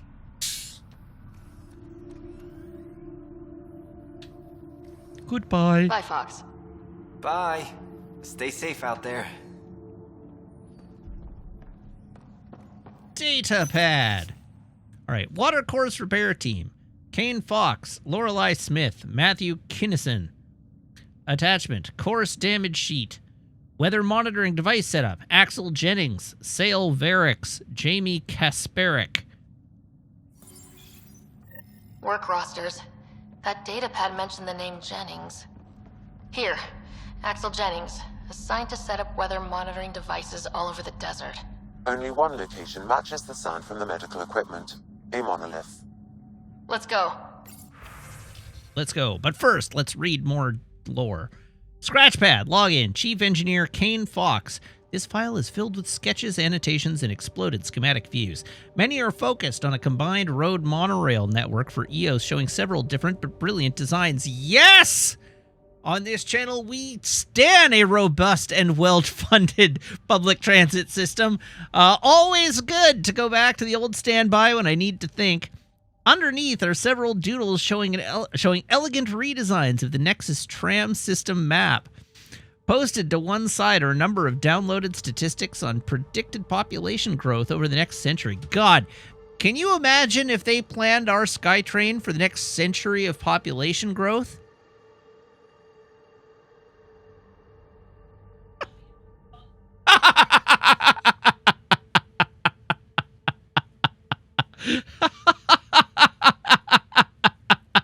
Meg's response to that question was, I'll be in my bunk.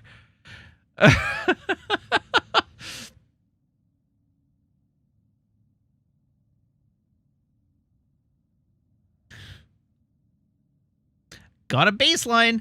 Bradley's always good for the numbers.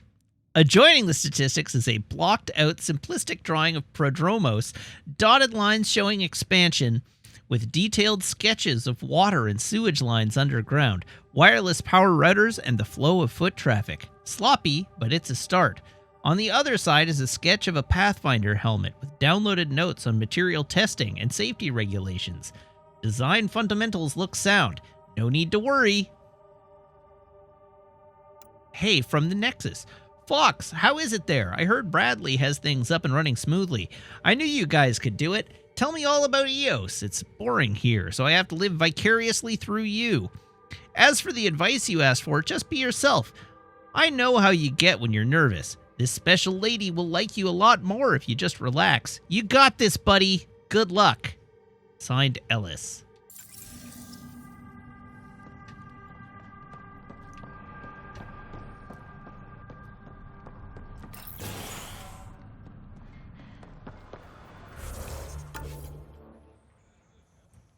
Okay, there is a quest giver nearby. Where is the nearby quest giver? Down from where I'm standing.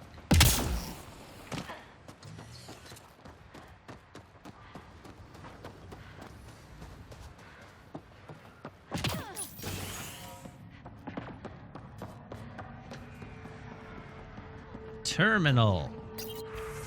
Formal request for Darket Tirvian, number 28. Making the request again, Bradley. I know it's not your fault. I know she's supposed to be second wave, but I want a trail so that when all this calms down in a few years, we can get proper outraged about how long it took to reunite families, especially ones hurt during the Site 1-2 mess. You know broken promise is a thing, right? Requesting the deployment of Darket Tirvian, W84 Crispin, Exo Studies Specialist. Reason, she's an asset that will help viability. She's also my daughter.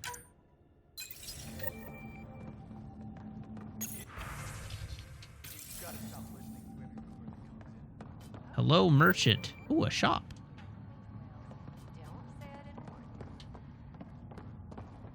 any of you important in any narrative way? The answer to that is no, and I can't access that terminal. Okay, where to now?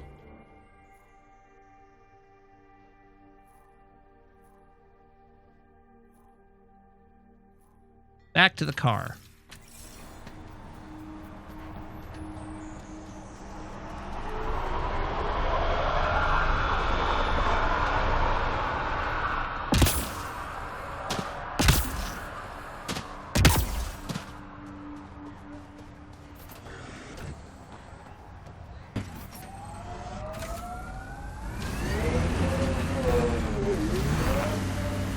Maple's being a fidget at the moment.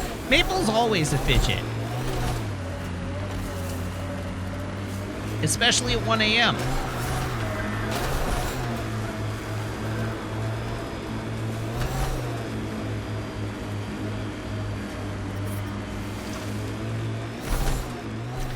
All right. How many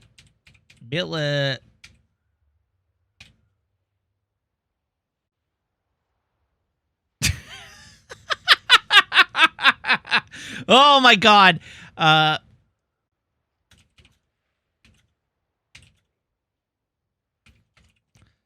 So I laughed because I'm like, all right, how many sieverts per hour, how many millisieverts per hour is lethal, right? Like that's what I wanted to know. How many millisieverts per hour is safe? And the first autofill result on Google, when you type in how many millisieverts, is how many millisieverts are in a sievert. That was what made me laugh.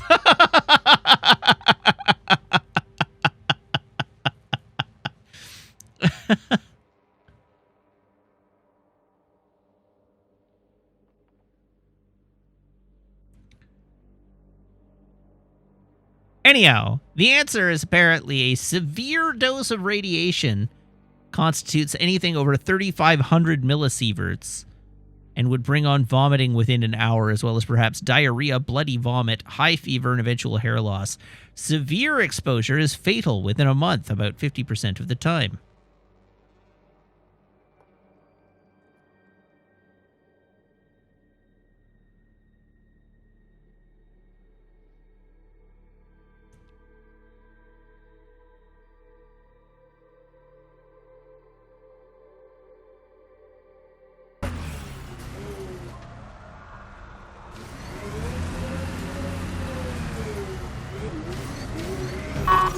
Whoops, I got out. Didn't mean to get out. Didn't mean to omni-tool our tire.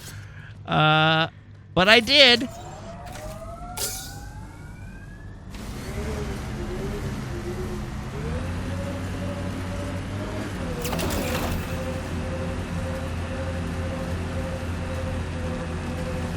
Honestly, the worst thing in this game is that they made the car have to have two modes to traverse the planet instead of just letting it be a Skyrim horse.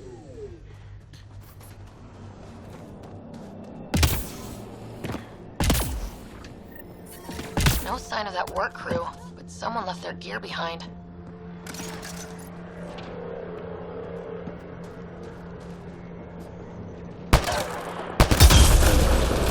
Oh, okay, those are explosive. Neat.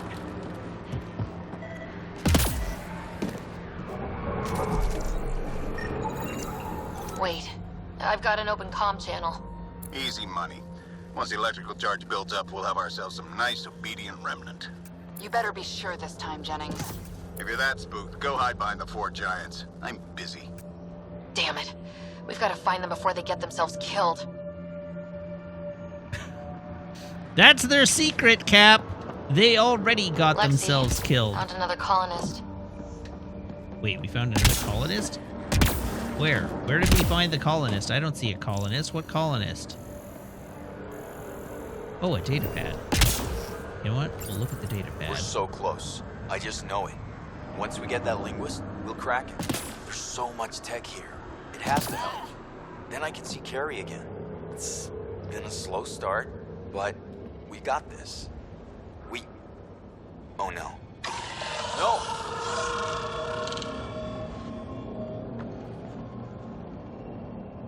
Damn it.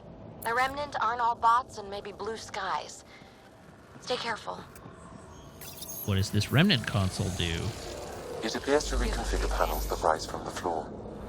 That could come in handy. Well, thanks, Sam. Oh, God, I'm on a clock. Oh, Jesus. Oh, no.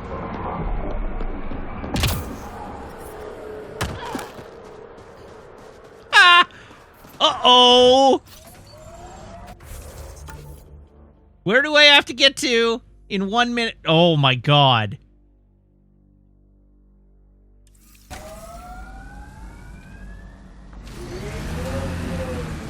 I suspect I'm not going to make it.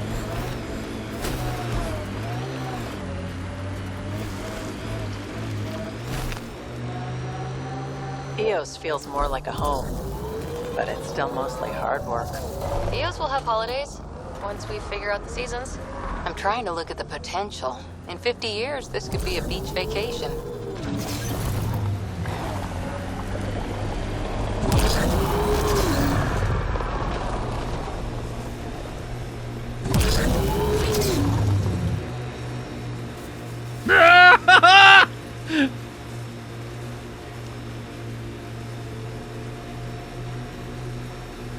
To travel faster, summon the Nomad.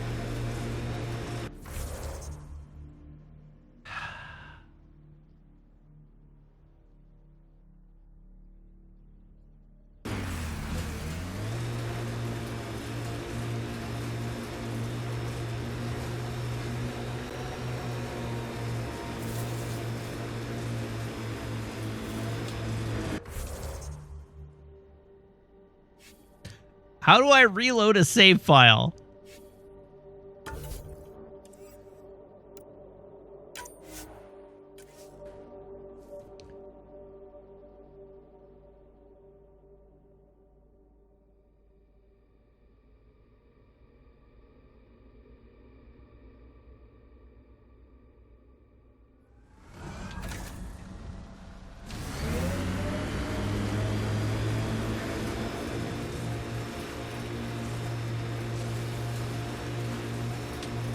Oh God, it still says get to the work crew.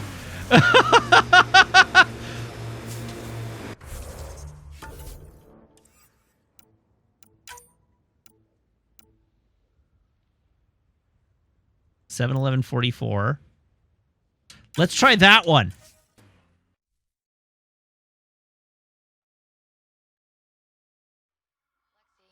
Found another colonist.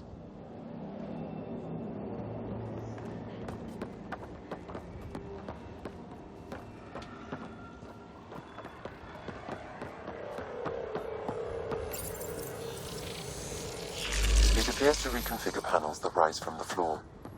That could come in handy. Okay, I'm concerned that it's not showing me the clock anymore.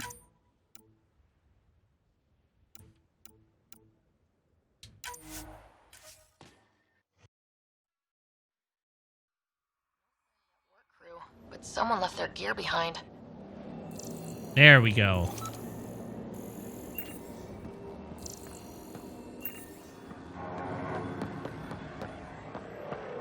Lexi, found another colonist.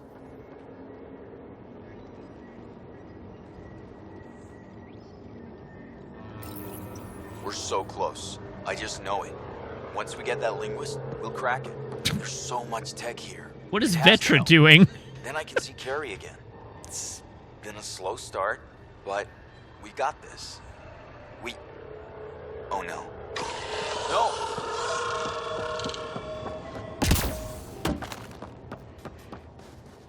Damn it. The Remnant aren't all bots and maybe blue skies. Stay careful.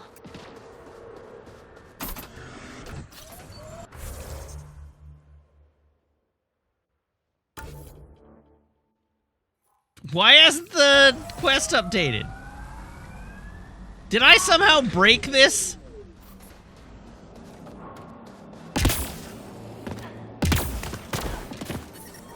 No sign of that work crew, but Someone left their gear behind. I did scan the equipment, though. It wasn't scannable. Oh, there we go. Wait, I've got an open comm channel. Easy money. Once the electrical charge builds up, we'll have ourselves some nice, obedient remnant. You better be sure this time.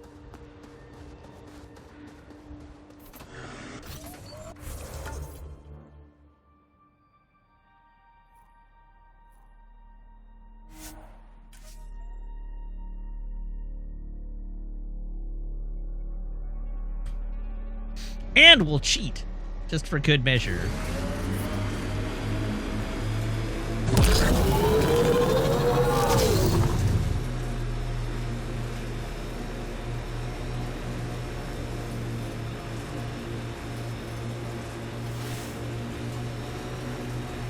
I hear resource shipments are up. A good sign for people trying to live here. Hopefully Padromo sets a high bar. Your first outpost. It must mean something to you.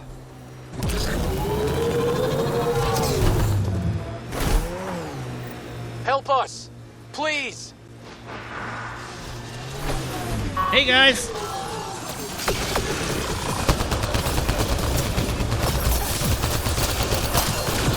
Oh, God! Oh, God!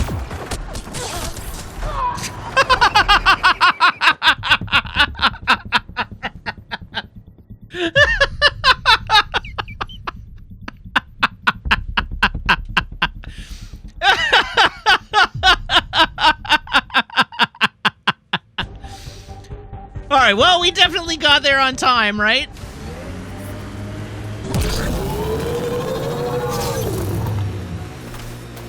Once more with feeling.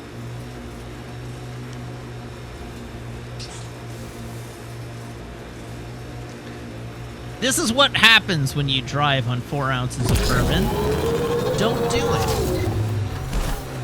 Sorry, 4 ounces of bourbon and very little sleep over the last 48 hours. Help us! Please!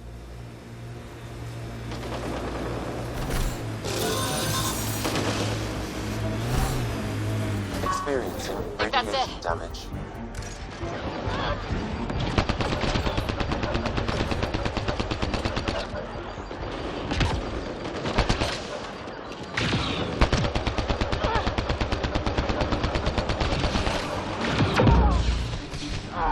I'm dead again.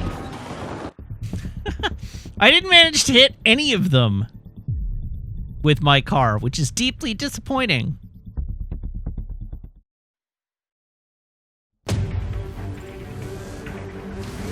But I did survive slightly longer that time, so that's good.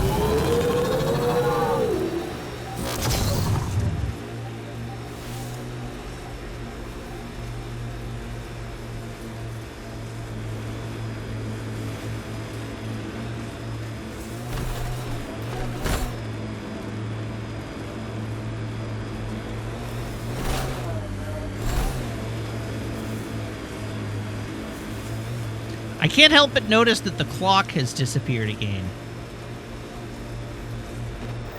Help us! Please!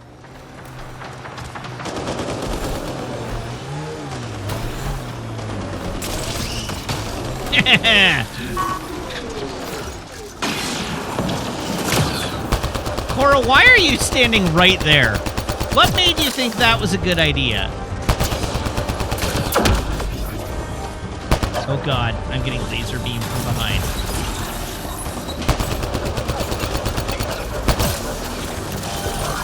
Observe this.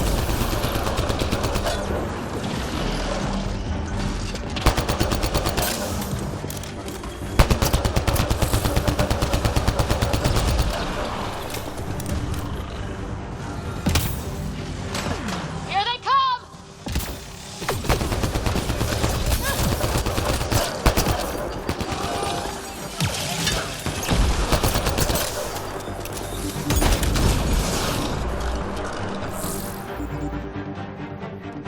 Are we clear? Great timing. Thanks for the assist. Your experiment with the remnant didn't work out? Huh.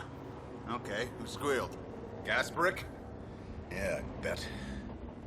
These Remnant could plow our fields, protect us from the Kett. You control them, why shouldn't we? You're risking lives. Also, How many did it people look need to like get I hurt before controlled you them? Stop this. Pathfinder's got a point, Jennings. Fine. But you can't protect us all the time, Pathfinder. Out here, we need every edge we can get.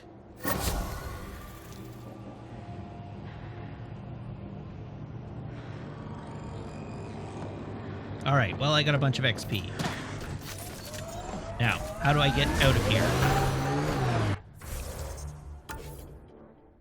Next objective.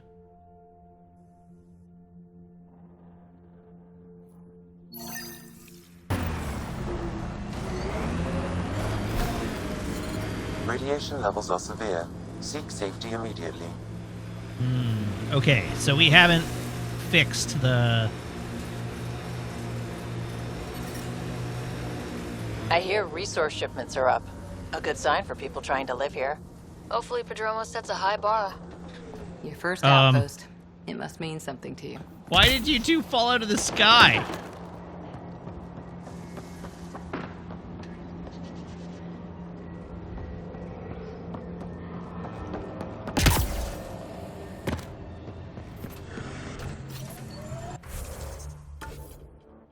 I have to allow time to pass before I can get over there.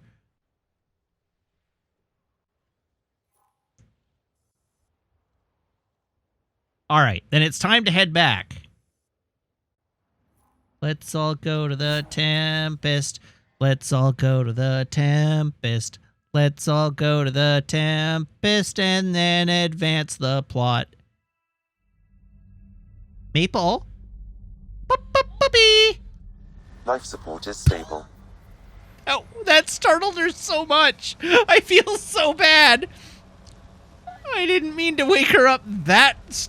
I didn't mean to startle her that bad. Oh, the poor thing. She thought the world was ending.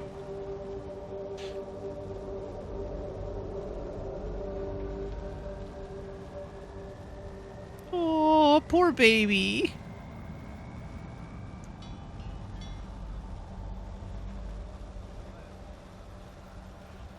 I'm doing a sleep deprivation experiment with the dog. That's not quite accurate.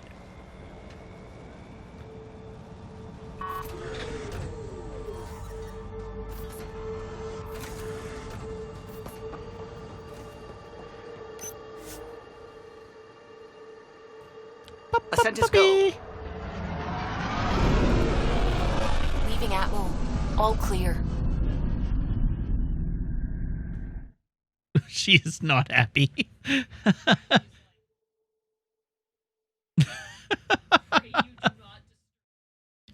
Oh, the poor thing.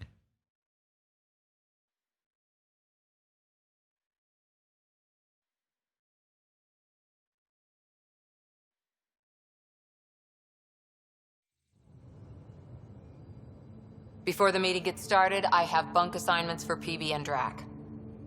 Already put my rucksack in the kitchen. I'll hang out there if that's okay. You cannot sleep in the kitchen. And I'm no. in one of the escape pods. More my speed.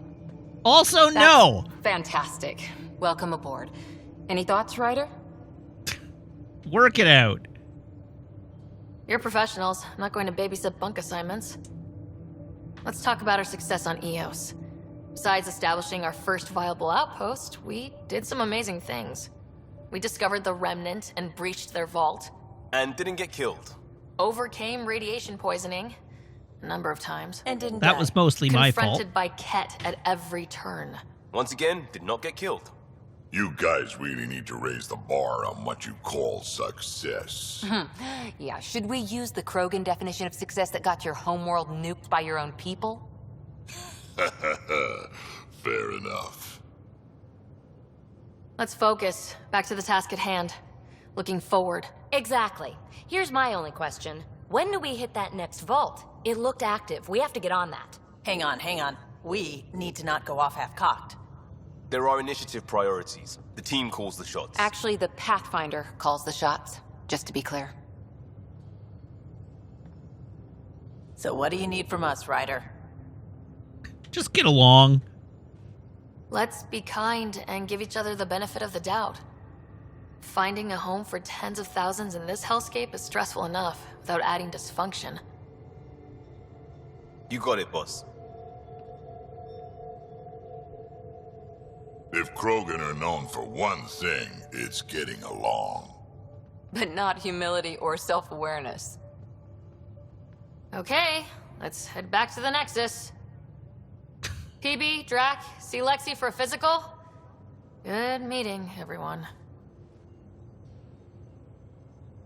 I am an incredibly inspiring leader.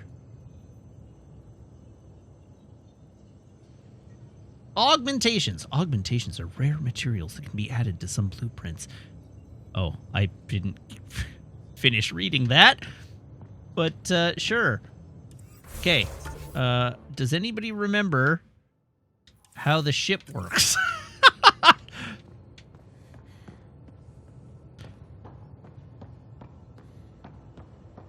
Ryder, when you've got a minute, stop by the medbay.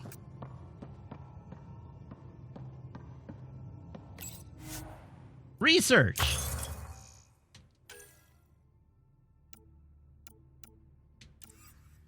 Development.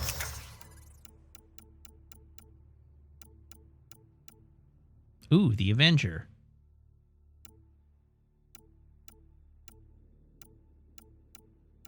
Oh, the Matic!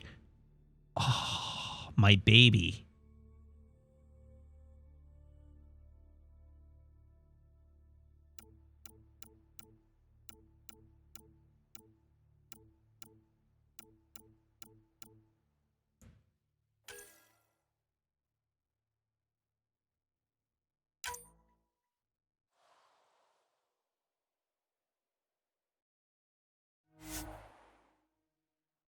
Continue.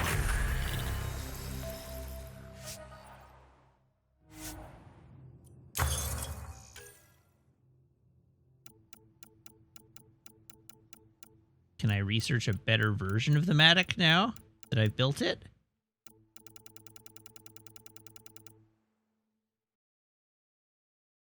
Oh, I can name the guns I make. Can I name them after I've made them?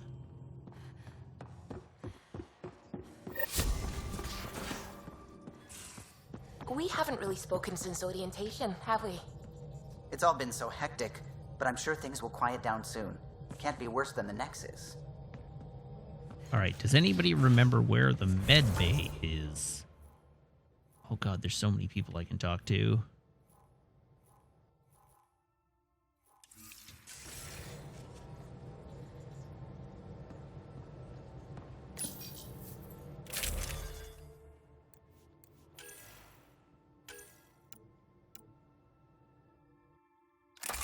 How does it compare? How does the Matic compare? More damage, slower rate of fire. Sorry, let's go back to the Avenger so I can actually compare it in the right direction. Better damage, slower rate of fire, lower max clip size, lower max ammo, higher accuracy, and better weight. Great. Those are all good things that I like. I would call that a good trade. Hi, Suvi. Scans of the Scourge. All that dark energy twisting and turning on itself. It's splendid. I suppose it is a rather darkly beautiful phenomenon. Darkly beautiful. I like that. Helios is incredible, isn't it? Like Not looking just into your constructs eyes. like the Scourge and the Remnant Vaults. Just all of it. So alien. A constant reminder of the divine intelligence behind all creation. You mean a god? Oh god. Yes, I believe in a higher power. I know it's a little odd, but You're I the am a religious scientist one. because science brings me closer to something greater than myself. What are these selections? All right. There's nothing about the universe that suggests a divine intelligence. And most of what we've seen in Helios is artificial, as you said yourself. Yes, but we're creative beings. Whoever made the Remnant was too. Why should that be proof against a god? Wouldn't a true creator want to pass on the drive to invent? Why do I want to have this debate with one of my NPCs? If everything was set in place by some mysterious creator, why even be a scientist? If I have reverence for a creator, how could I not want to study their creation? My faith does not hinder my work as a scientist. It encourages it. My senses tell me what the world is. Science shows me how it came to be. And religion tells me why. Well, I hope I didn't offend you. I apologize if I offended you. I can be insensitive. You're fine. Being challenged forces me to dig deep in my beliefs. It's healthy. Now I should probably update the rest of the team with my latest reports. Who wrote this conversation for inclusion in this game? Oh.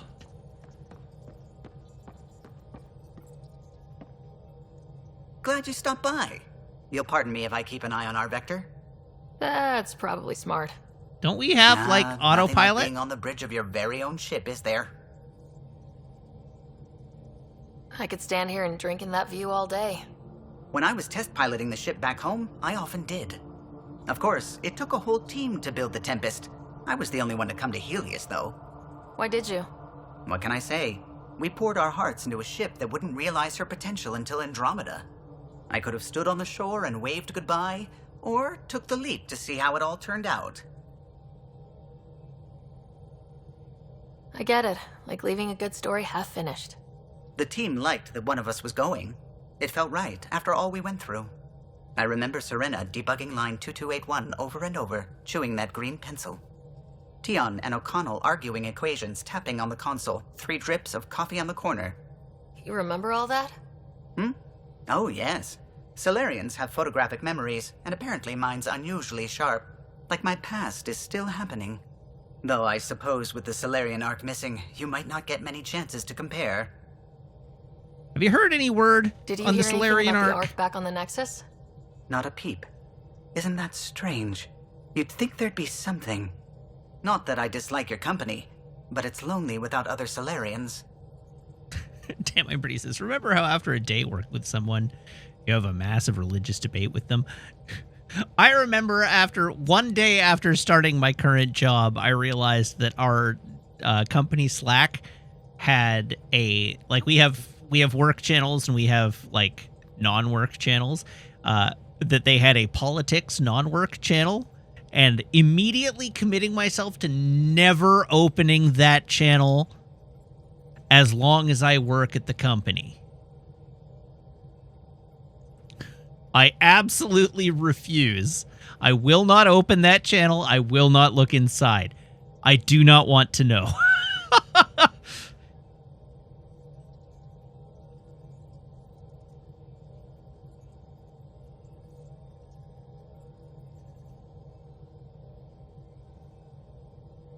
Cheer up, Callow. We'll always have Director Tan. That snide little bureaucrat? All the more reason to find the others. I should get back to it, but thank you. I was afraid the Tempest would be mothballed after we lost your father. We built her for this. She deserves to be in a Pathfinder's hands. Please, come by any time.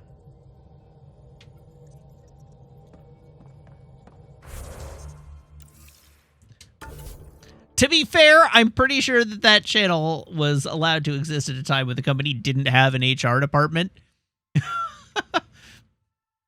I'm surprised it's still there.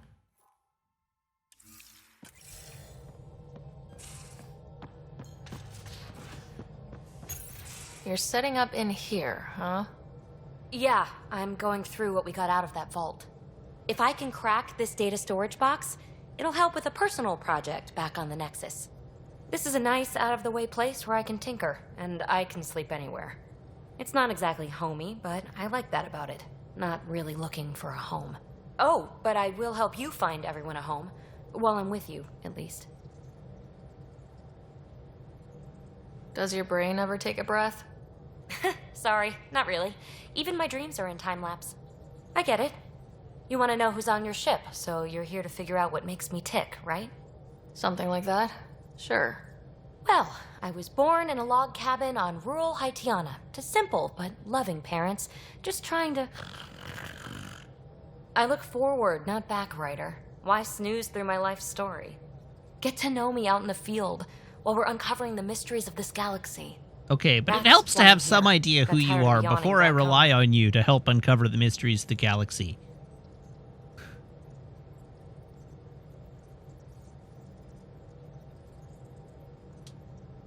Tackling complete strangers in the Milky Way wasn't doing it for you? I think tackling you anywhere would be fun. Did I say that out loud? Whoops, that was the Life won't romance be boring option. With you around, I may never yawn again.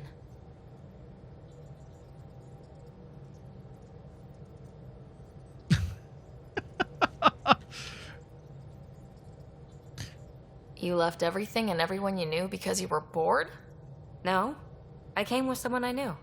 Then she got bored with me. Ryder, the Milky Way was so... been there, done that. Even if I hadn't done it, someone had. If there's one thing you should know about me, it's that I live for the unknown. For the never been done. Sure. Well, congratulate yourself. No one has ever so successfully dodged my attempts to get to know them. Yes! I'm #1! Buy me a drink sometime. Who knows what will spill out of my mouth. Then again, I need remnant scrap. Remtech, I call it. For projects like the one I mentioned, which you're gonna love, by the by. Promise to bring me what you scrounge, and I'll submit to all your questions. Remtech, huh? You got it.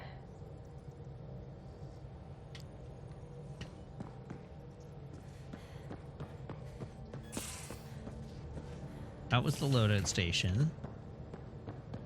That's not a door.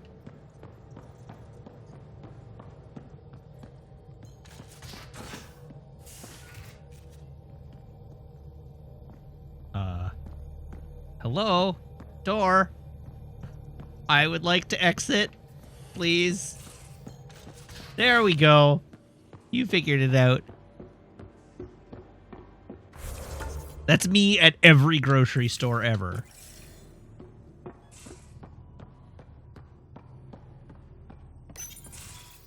Nice place you found. Clean air, plants, helps me think. Something on your mind? Maybe.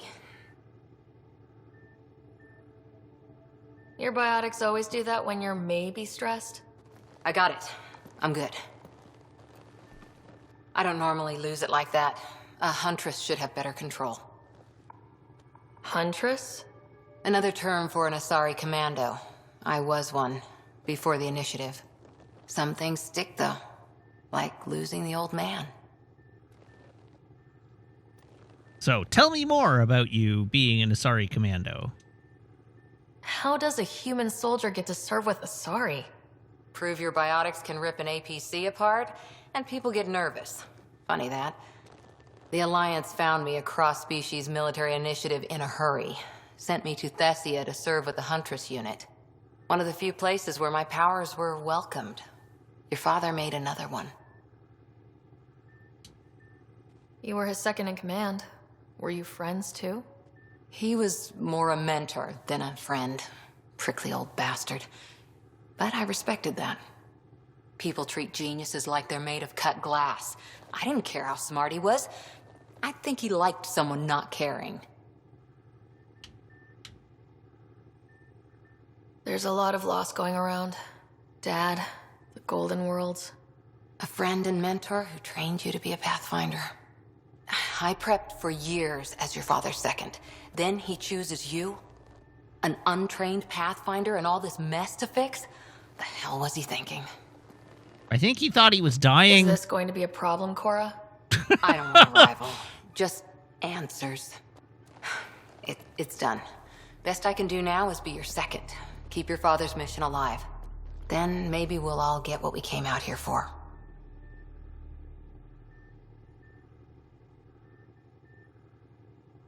Oh, there's a... Everybody has a spicy option.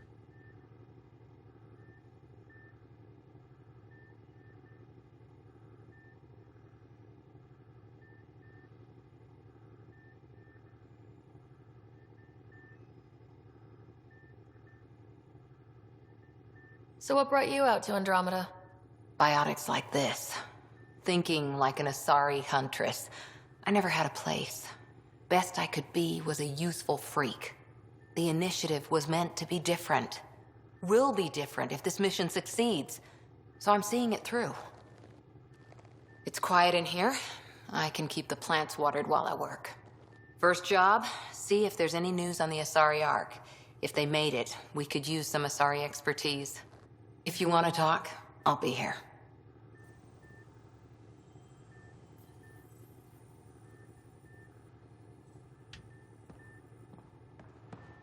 Is space smooching different from regular smooching?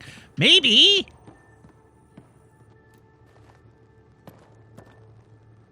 Back again?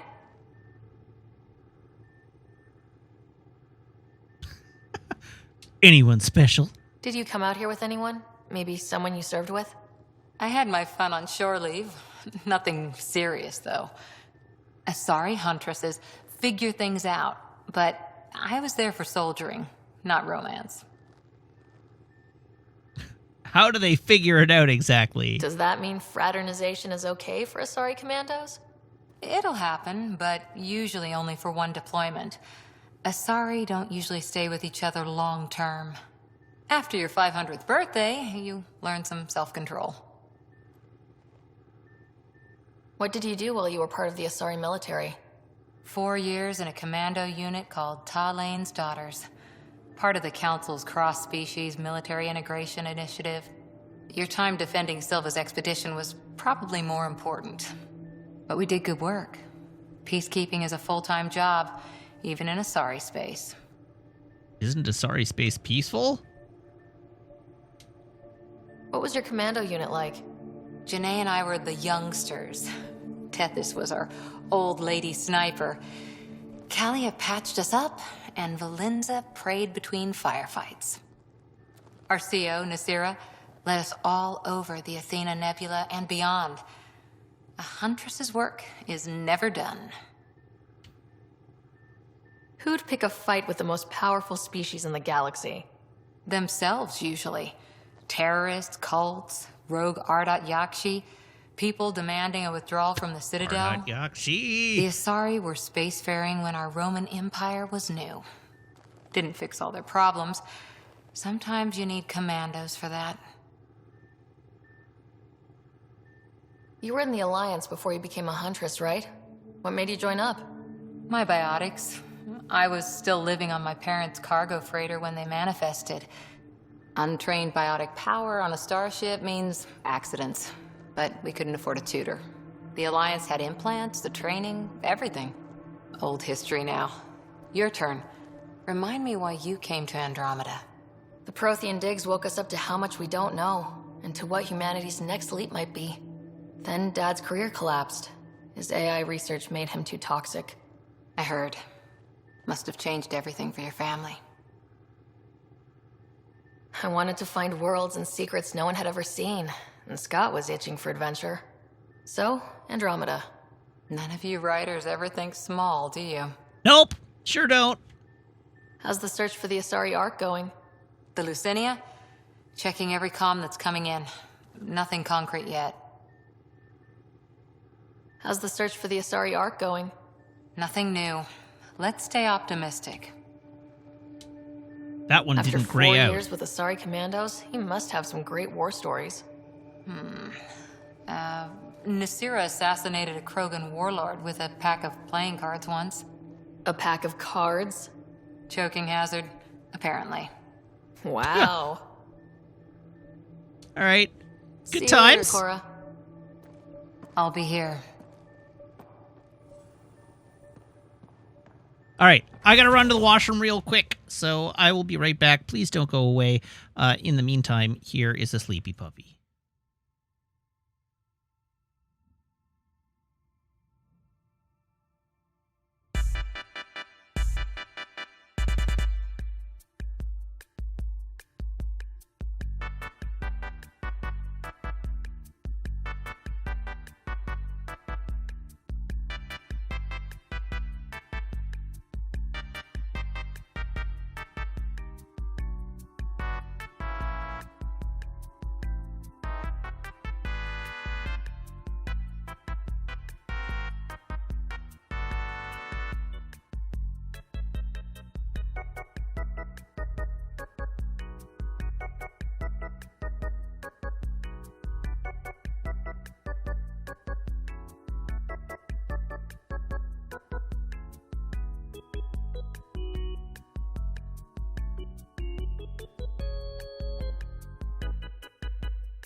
Hello again.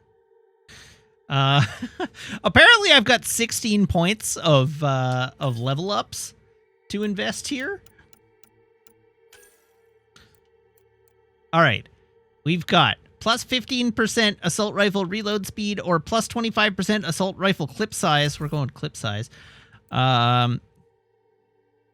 Enemies hit by assault rifle fire take increased damage from all sources by 2% per assault rifle hit to a maximum of 24%. Resets when the rifle user has not hit a target for 2 seconds, or increases headshot and other weak point damage from assault rifles in addition to improved aiming. Plus 25% assault rifle headshot / weak point bonus. Plus 15% assault rifle accuracy. Plus 15% assault rifle stability. Both of these sound good.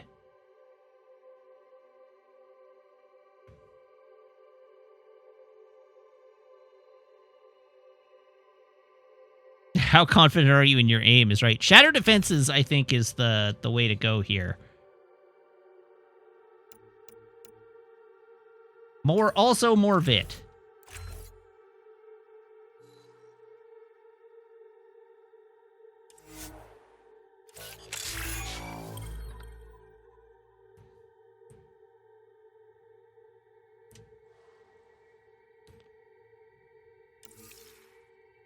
Whoops. Skills. Cora, how are you looking?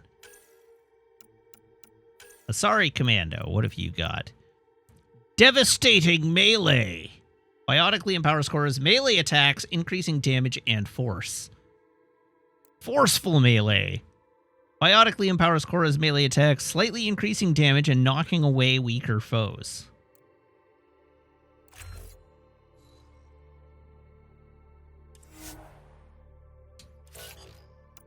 How about Vetra?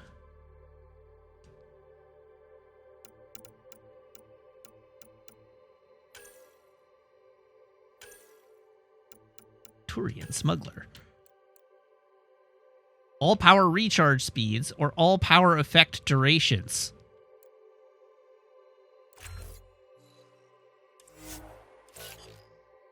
How about Drac? Drac has 14 points we can invest. Weapon training. Overpower. Precision. Okay, now we have to decide. Power damage, power force. All power damage, power force.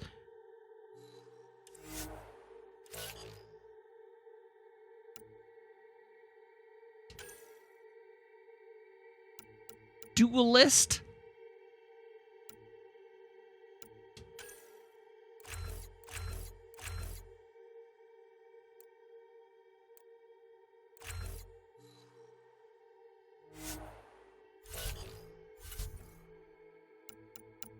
All right, and Liam, we don't care about Liam. We're never going to put Liam in the party. I don't need to level Liam up.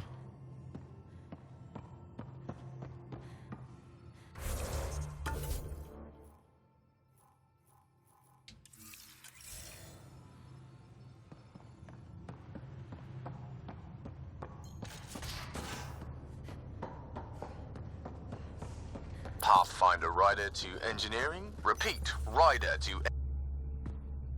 Hi, Scotty. Making the rounds. Slumming it, huh? Want to see how the riffraff are making out? Someone has to. Hey, it's a dirty job. Are you the riffraff spokesman? King, actually.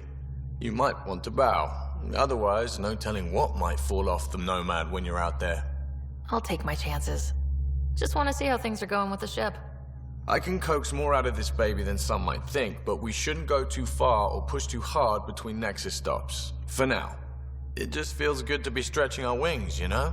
Locked in idle too long, you start to drift. People, same as ships. Stuck on the Nexus, gotta say, I was regretting joining the initiative. It must have been tough. Seems like life back there was pretty bleak. Not gonna lie, it sucked. I tend to live the way I work. Kind of feel it, do it. Not a lot of close ties, no real sense of purpose. Figured maybe I'd find my true calling in Andromeda. Then I got here and, oops, I just made a decision there's no turning back from. I was going nuts on that station. You can't know how jazzed I was when you showed up. Why does he shave his chin, but just maintain a 5 o'clock shadow everywhere else?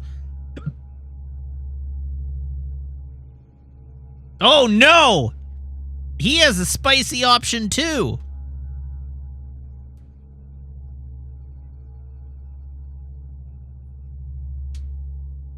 Happy to be of service. I think you'll see that showing up is only one of my many talents. Oh my! Oh yeah? You're not hitting on me, are you? Thought I was. Is it not one of my many talents? I'm just not susceptible, if you know what I mean. Liam's more my speed. Well, if he wasn't such a tool. Thank you! Got it. I'm glad Sorry. we agree. No sweat at all. You just keep pointing this ship wherever you want it to go, and I'll make sure she can get there. Deal? Deal.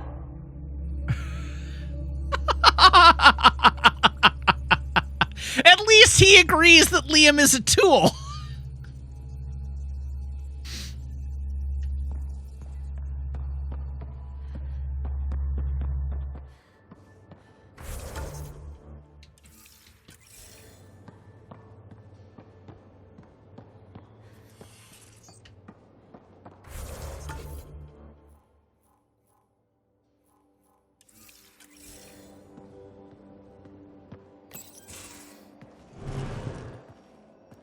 It's all right. Casual workplace harassment is what Mass Effect games are all about. Pathfinder, help me with something? No. I know, not exactly standard. Gotta make the space comfortable. Plus, oh right, the couch. The charge from an overclocked Omniblade. Not giving up a 6% boost, right?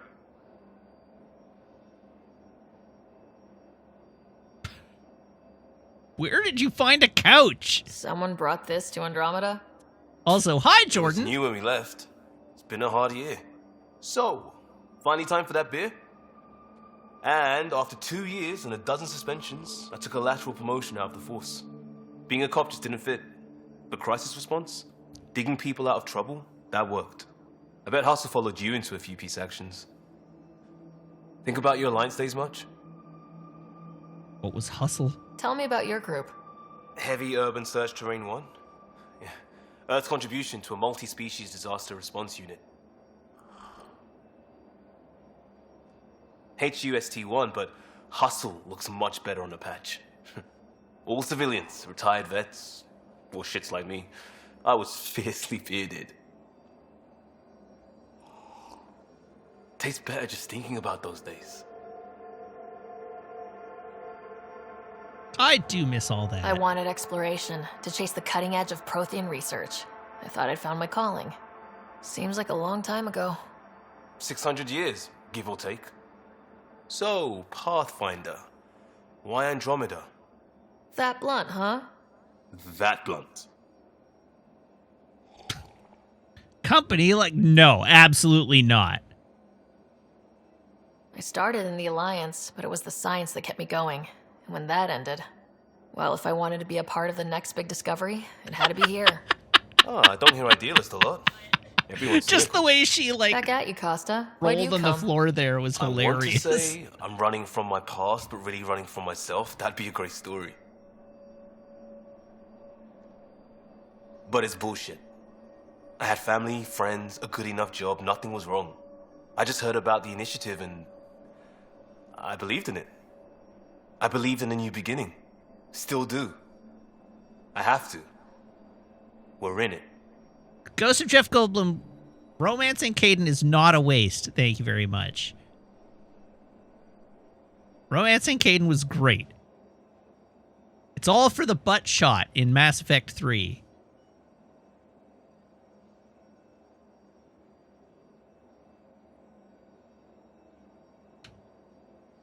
If it all goes wrong, it could feel like we left for no reason.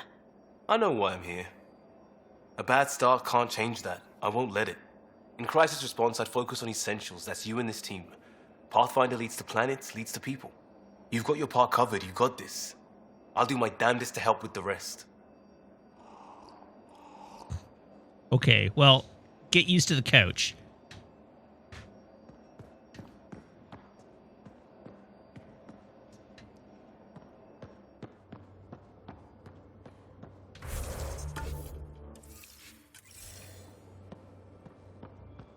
I'll talk to...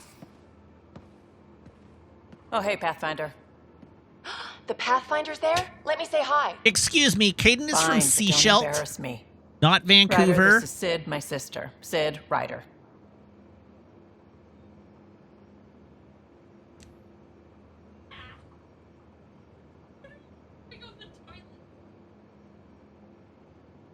I'm trying out my Gunpla pieces. Jordan, yes, I romanced Caden. Caden is good, actually. I romanced Caden, and I stayed monogamous through 3 games. Except for that fling that happened in an alternate universe that didn't actually happen, but got me an achievement.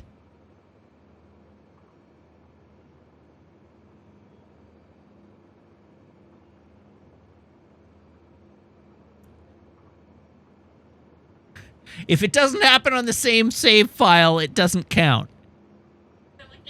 Yes, that's exactly like the area code.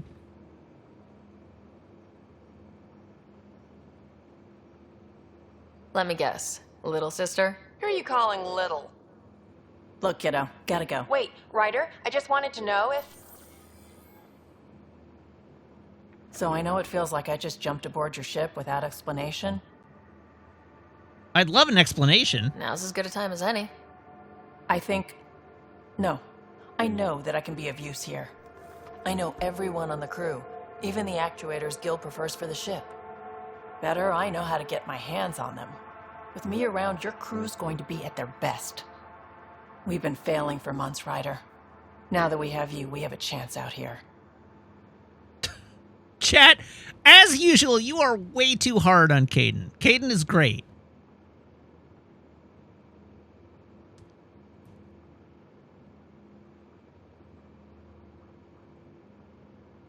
Ability to haggle with the locals? Great. But please tell me you're also good in a fight. Like I said before, Wrangler, Provisioner, Gunner, and everything in between. I do what I have to. We all have a personal stake in this. If it keeps going the way it's been, we're all dead. I should track down a lead for Gil's actuators. Back channels, you know. We'll chat later?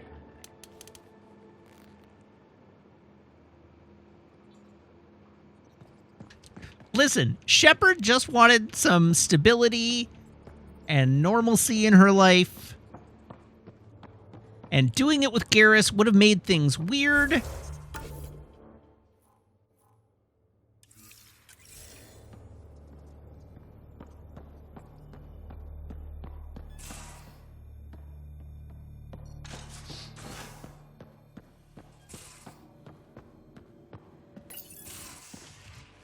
You're not Harry. The blue give it away? Habitat 7 was a little more action-packed than Harry bargained for. He decided to spend his retirement years in the Hyperion looking after your brother.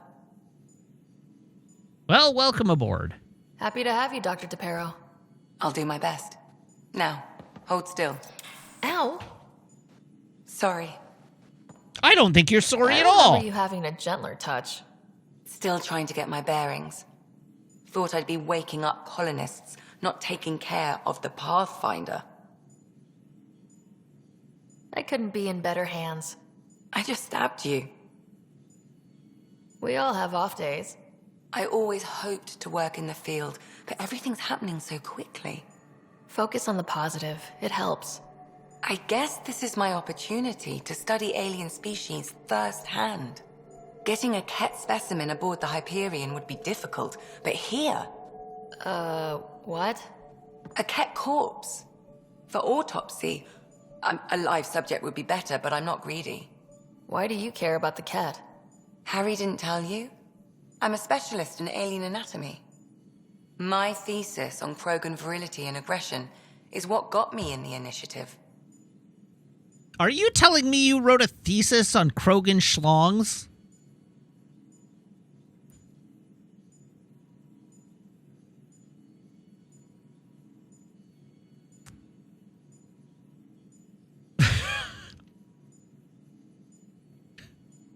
Interesting thesis.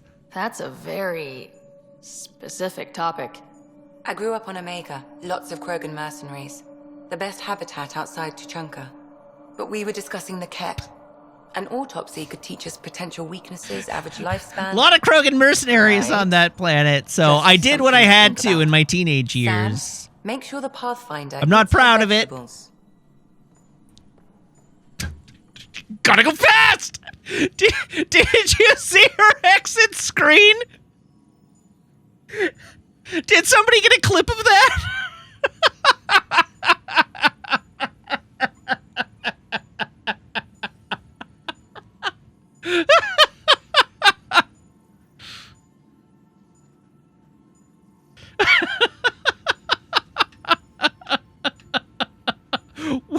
What the hell?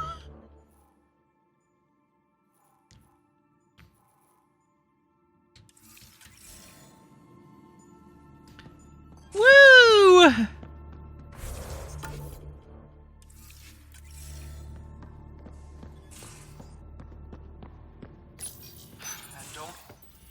Don't give the Pathfinder too much trouble.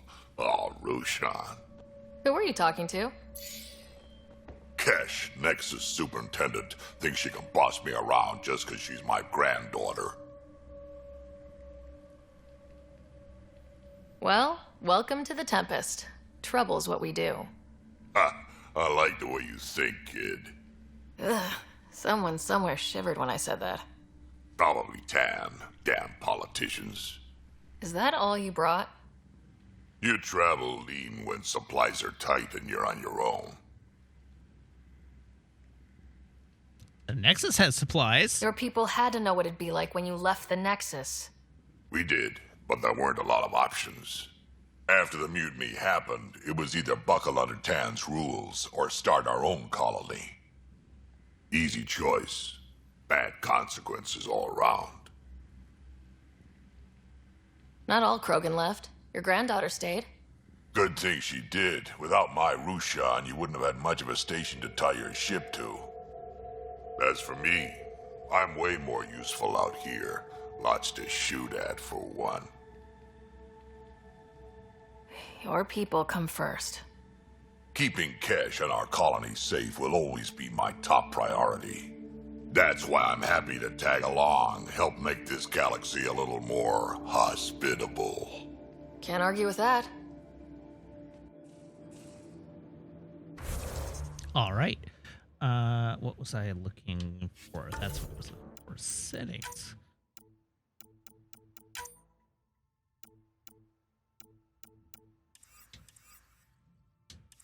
I guess it makes sense that they hadn't upgraded this for next-gen consoles, since they canceled this whole game franchise.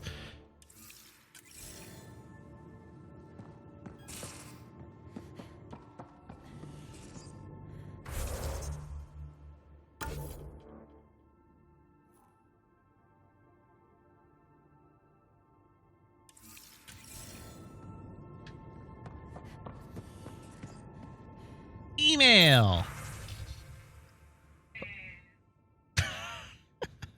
All right, I got a lot of emails. Heartfelt thanks to Ryder from Dr. Adriana. The families of my lost expedition asked me to convey their appreciation to you for finding their loved ones. It's always difficult when we lose people, but knowing what happened will help them begin the mourning process. I hope your next excursion has a happier ending. To Ryder from Dr. Adriana. Hello, Ryder. Forgive this intrusion. I have an issue that you and Sam should be able to readily solve. It may assist my investigations into the Scourge. We can discuss it in person at the Nexus Labs. My regards to you and Sam. The Brothers McCoy. From Nigel McCoy. Dear Pathfinder Ryder, my brother Dash was my best friend. It still pains me that he's gone, that we won't build the future here in Andromeda together, but knowing that our family pennants are united does my heart good. When my wife and I settle here and start a family, our firstborn will carry my brother's name, and hopefully he or she will become my new best friend. My sincerest hopes accompany you and your team.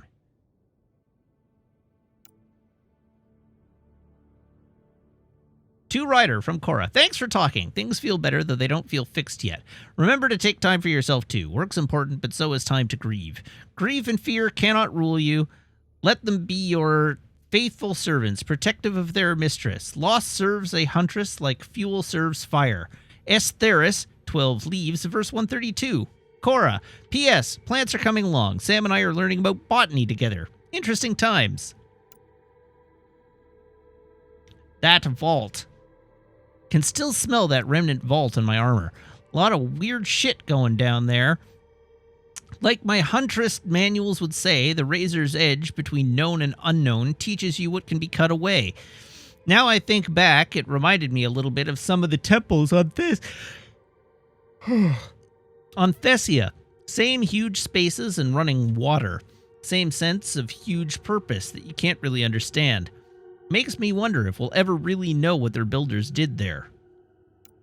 Tempest hacks. To Ryder from Callow. Hello, Ryder. I'm pleased to report the Tempest is operating at peak efficiency. So, now that you're in command, I thought I'd share a few secret shipboard hacks that the designer and I sneaked into her code.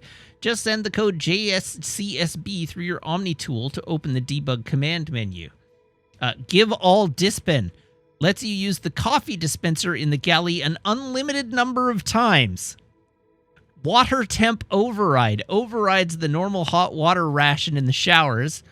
Jump wash queue. Puts your clothing ahead of everyone else's in the auto laundry cycle. Enjoy, and don't share them around. To Ryder from Liam. Hey, Pathfinder, just hitting this point again. Our team? No place I'd rather be. Here's where we get to fix things. Soon as we have people on the ground, I'll have eyes on how to get them what they need. This sort of just make it happen is why I joined Hustle and exactly why I came here. We'll do it. Liam has included a list of media themed to frontiers. Genres include Western, space opera, and oddly, Turian historical dramas. To Ryder from Vetra. Pathfinder, I thought I ought to clarify. I know I said something about back channels doing what I have to do. Being on the Nexus during the bad times, a lot of us got used to a lot of ugly things because survival just isn't that pretty. But in the end, I'm here to help you, so if there's anything you don't like, I won't do it. Simple as that. Spirituality. Dear Ryder, I'm grateful for our talk earlier. Even if we ended up disagreeing, debate can be invigorating. About your dad from Drac. Vetra told me what happened to your dad. I've lost a lot of people over the years. Figured you could use some cheering up, or at least a distraction. This usually helps me. Drac has attached 37 images of various rifles and shotguns. 2 are duplicate images. Many are low-res or watermarked. Signed, Drac. In case you're interested. Attachment. Krogan virility and aggression. Ryder, attached is my Krogan thesis that I mentioned to you. I know, only 500 pages, but I wasn't allowed to go over. If you get through it, I wrote a longer dissertation for the Citadel Journal of Medicine, around 1,400 pages, that's much more insightful and includes mating diagrams. Yoga poses. Ryder, given the amount of high-impact cardio in your exercise routine, I recommend spending 5 to 10 minutes a day stretching to open your hips and relieve tightness in the lower back. The poses I've listed below should do nicely. Not to sound elitist, but while it's true humans invented yoga, the Asari perfected it. Corinth's bow. Standing, spread your legs apart, turning one foot outwards. Take a deep breath. On exhale, bend your torso towards the outward-facing foot until your hand meets your ankle. Hold for 5 seconds, then switch sides. Tavura's embrace. Lying on your back, bring your feet together until there is a diamond of negative space between your legs. Palms against the floor, push your hips forward, but be careful not to overextend yourself. Matriarch's pose. Kneeling, take a deep breath. On exhale, bring both hands together to form a triangle. On the second inhale, swing arms overhead and bend forward until your torso is between your thighs. Hold for 3 breaths, reaching farther with each exhale. Please let me know if you need diagrams or vids. Hi, Meg. Okay, yoga class, let's go. Let's do it. Data cores. Hi, Ryder. Hope it's okay that I'm keeping this data core in my room, i.e. the escape pod. I guess I really just like to ponder things before bed. The best ideas come to me while I'm half asleep. Also, I saw it first. Anyhow, we know for sure it's got some sort of data in it. The trick is how to get at it. I'll keep you updated. Facial reconstruction. Ryder, I've completed my analysis of the injuries you suffered on Habitat 7 during the fall. Well, both falls, including the facial damage incurred when your helmet shattered. Those hairline subsurface fractures are mending nicely. If you want to monitor the healing process, there's a facial reconstruction suite installed in the Tempest med bay. Exploring harsh environments can take its toll, after all. The suite can make any desired adjustments to your appearance quickly and safely. Callow claims the suite runs on antiquated xenon. I think that's one of his little jokes. Interviews. Oh, and I've read that one already. All right, there's all our emails. But yes, apparently we have a plastic surgery closet. Hello, Sarah. Eos has been a lesson in contrast. Alec Ryder rarely endured doubt. His accomplishments were taken for granted. But you succeeded on Eos, despite doubt and fear. Emotionally, the difference is like catching a ball versus catching a star. You have grown as a result, and so have I. Memory triggers. What's the latest on the memory triggers? A memory has unlocked and is available for further investigation. You will need to return to Sound Node in the Hyperion. Are you still on the Hyperion? Yes, this terminal provides a direct link to my servers in Sound Node on the Ark. I can maintain a presence on the Tempest via quantum entanglement communication. Quantum what? Let's say, hypothetically, I was out sick the day they taught quantum... embezzlement communism. Via entangled subatomic particles, it's quantum possible to conduct embezzlement secure and communism? instantaneous communication across great distances. It ensures I remain in touch with you and the Pathfinder team at all times. What was Dad's take on Scott and I? He believed your family trials brought you closer together, and hoped that would endure. It appears that hope was well-founded.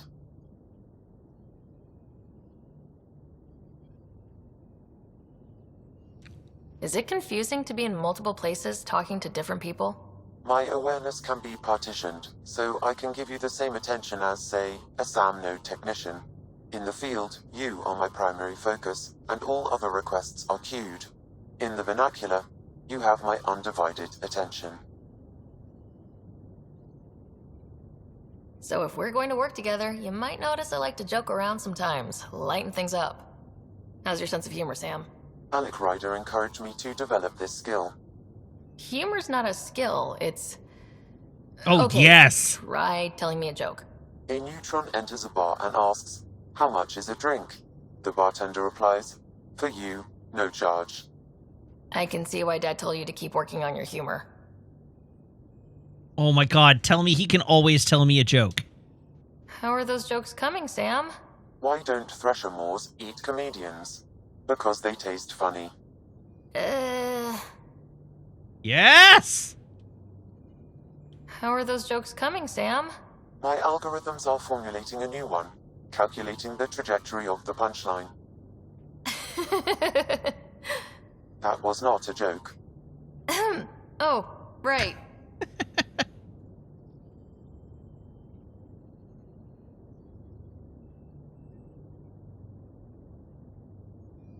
All right. Is Zafti redeemed... Or, sorry, Zafti... Ugh, same difference. Zafti redeemed a joke.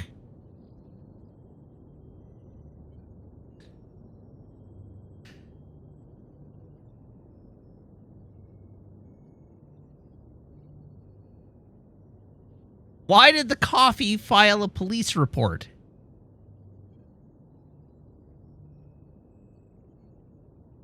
Because it got mugged!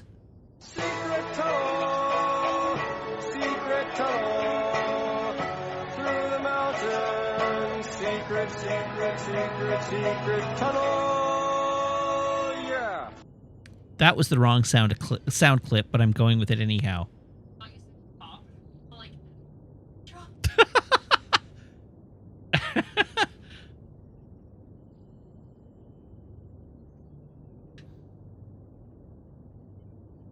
Thanks, Sam. Nothing more.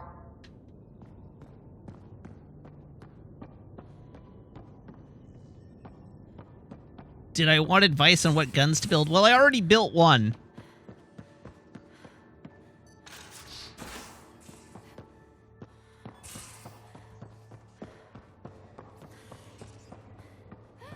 I built the Matic, my baby.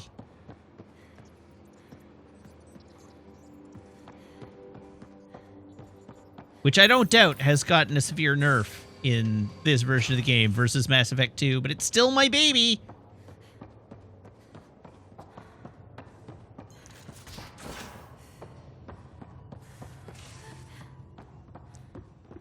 The Matic is the one that's ridiculously OP. It is an AR, yeah. It's like a scout rifle, but it was the one that was ridiculously OP in Mass Effect 2. What can I do for you? Goodbye. I'll let you concentrate. You know where I'll be. Because you weren't the person I wanted to talk to. The Ghost and Valkyrie are obscene in this one? Okay. System view.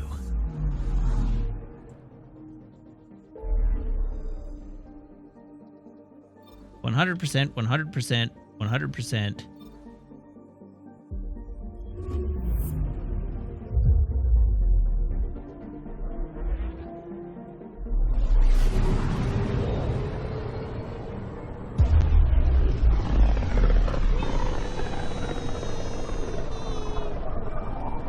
Familiar territory. The Nexus has been here for months. Still not enough time to survey it all. Oh! I'm picking up something. We have planets to survey.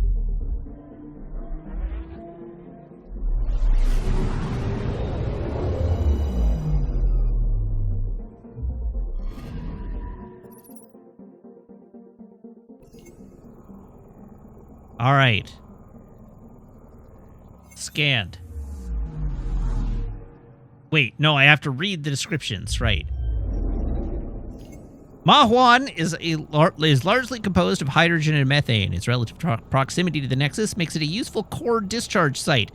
Plans for a helium-3 skimming station are in progress. Anomaly detected. Anomaly?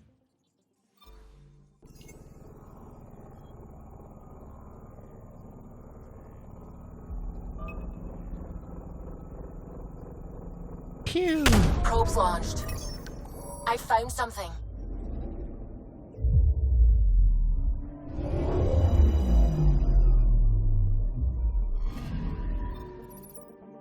All right, EZO, an unusually rich deposit of element 0. This appears to be a primary source broken up by space-time distortions in the Scourge. We do like EZO, it's true. Gongzhen. No, I don't care about these fancy transitions you made.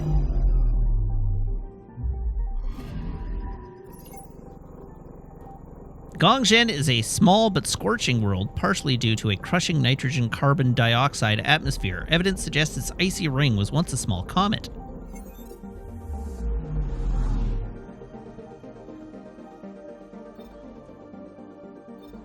H599.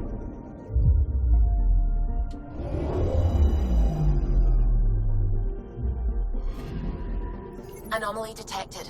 With its distinctive ring, H599 was used as a rendezvous point during the Nexus's early attempts at exploration. Pilots still use the term a 99 run for a short journey with numerous hazards. Probes launched. Detecting what's left of a ship. Ooh, wreckage. The Caryatid is heavily damaged and adrift, but salvageable.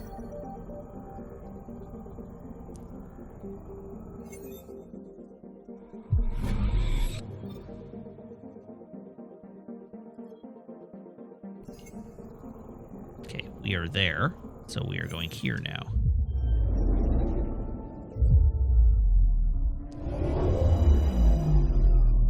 It did say Caryatid, yes. I'm picking up something. I have no idea how to pronounce that, but that's how I pronounced it, and that's how I'm going to pronounce it forever, even if you correct me, because that's how we do on this stream. All right, Feijin is an extremely hot and volcanically active world. A thick carbon dioxide and ethane atmosphere covers an iron-rich surface with deposits of calcium.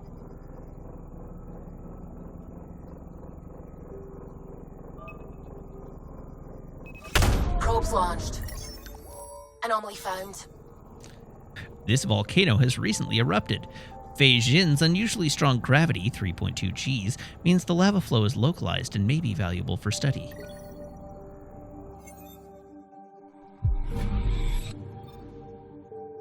Well, when it turned out that probing every planet was really fast, it became something I decided I was going to do. It turns out probing every planet doesn't take very long. All right, headquarters of the Andromeda Initiative. The Nexus is a massive space station designed to anchor the returning arcs, process their resources, and support colonists before their departure to new worlds. All arrivals must pass quarantine. Let's disembark the Tempest.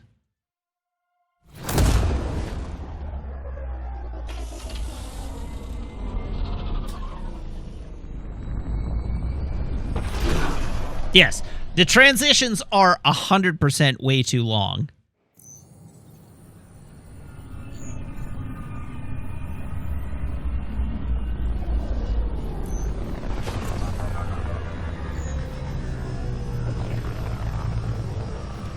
I sort of assume those transitions are a combination of the sort of well-known misallocation of resources that went into making this game,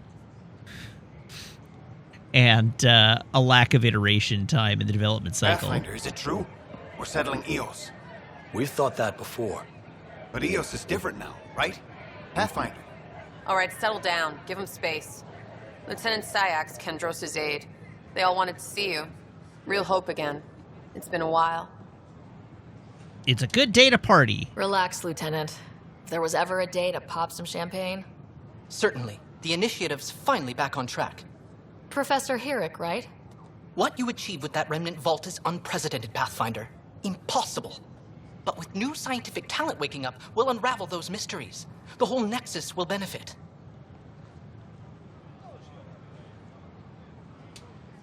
August Bradley will oversee that.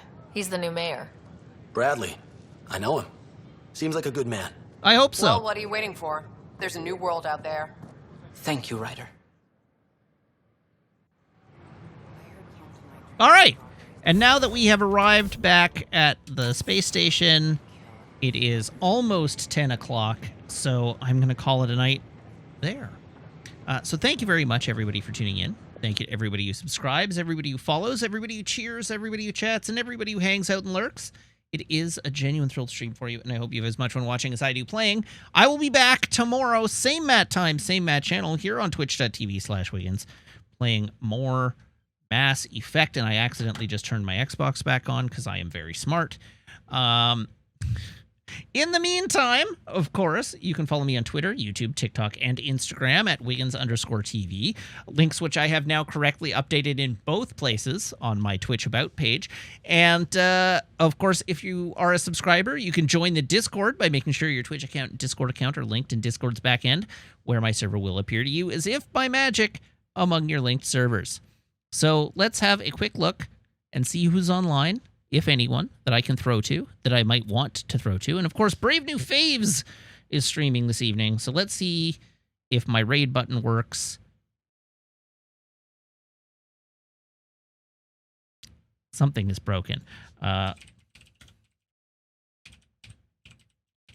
the raid button didn't work. So everybody hop aboard this raid train, and I will see you back here tomorrow. Until then, so long, have a great night, and goodbye.